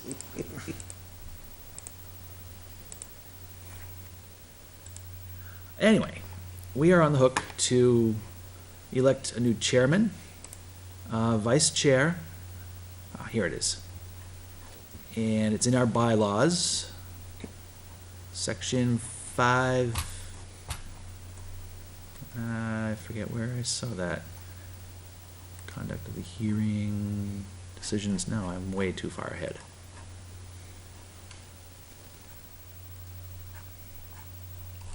Anyway, election of officers. The board shall elect by a majority vote at its annual meeting as established in section 5C below. The following officers, yada yada. Chair. Do we have any candidates who wish to be chairman of the planning board for this upcoming year?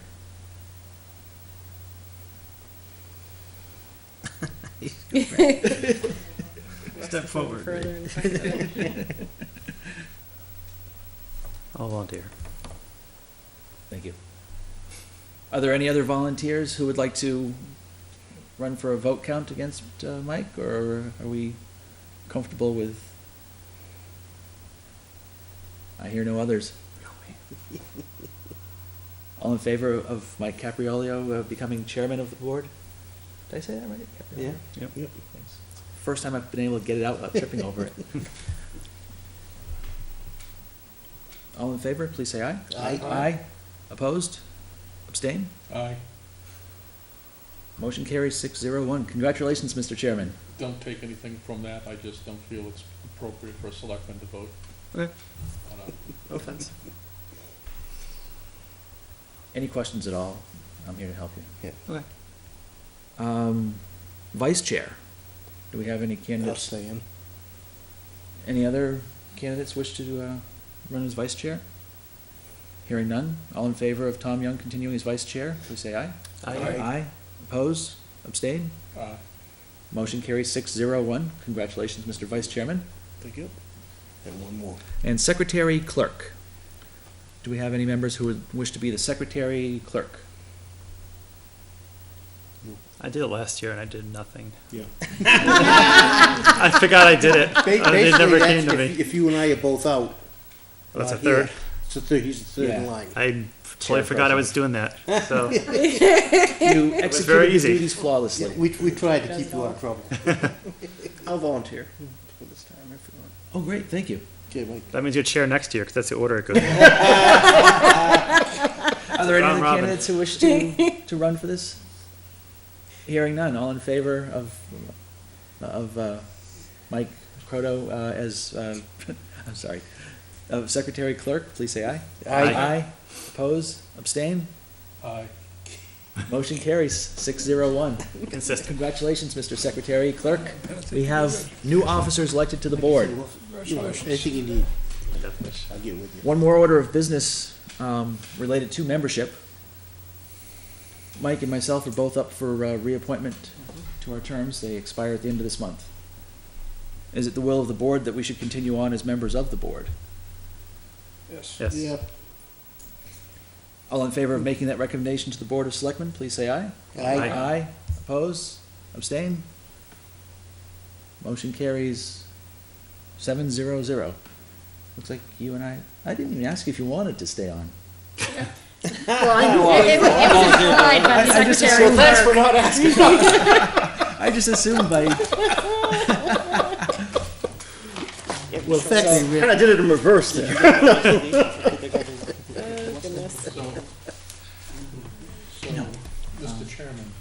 Yes, sir. That means you gotta write a letter to the board requesting the appointment. I do? Yes. Okay. Wait, who's the? To a whiteboard. This mic, that. Yeah. Board of Selectmen. Mike Croto and myself are up for reappointment by the Board of Selectmen. And we've just made the motion and approved that we'll be approaching the selectmen with that request.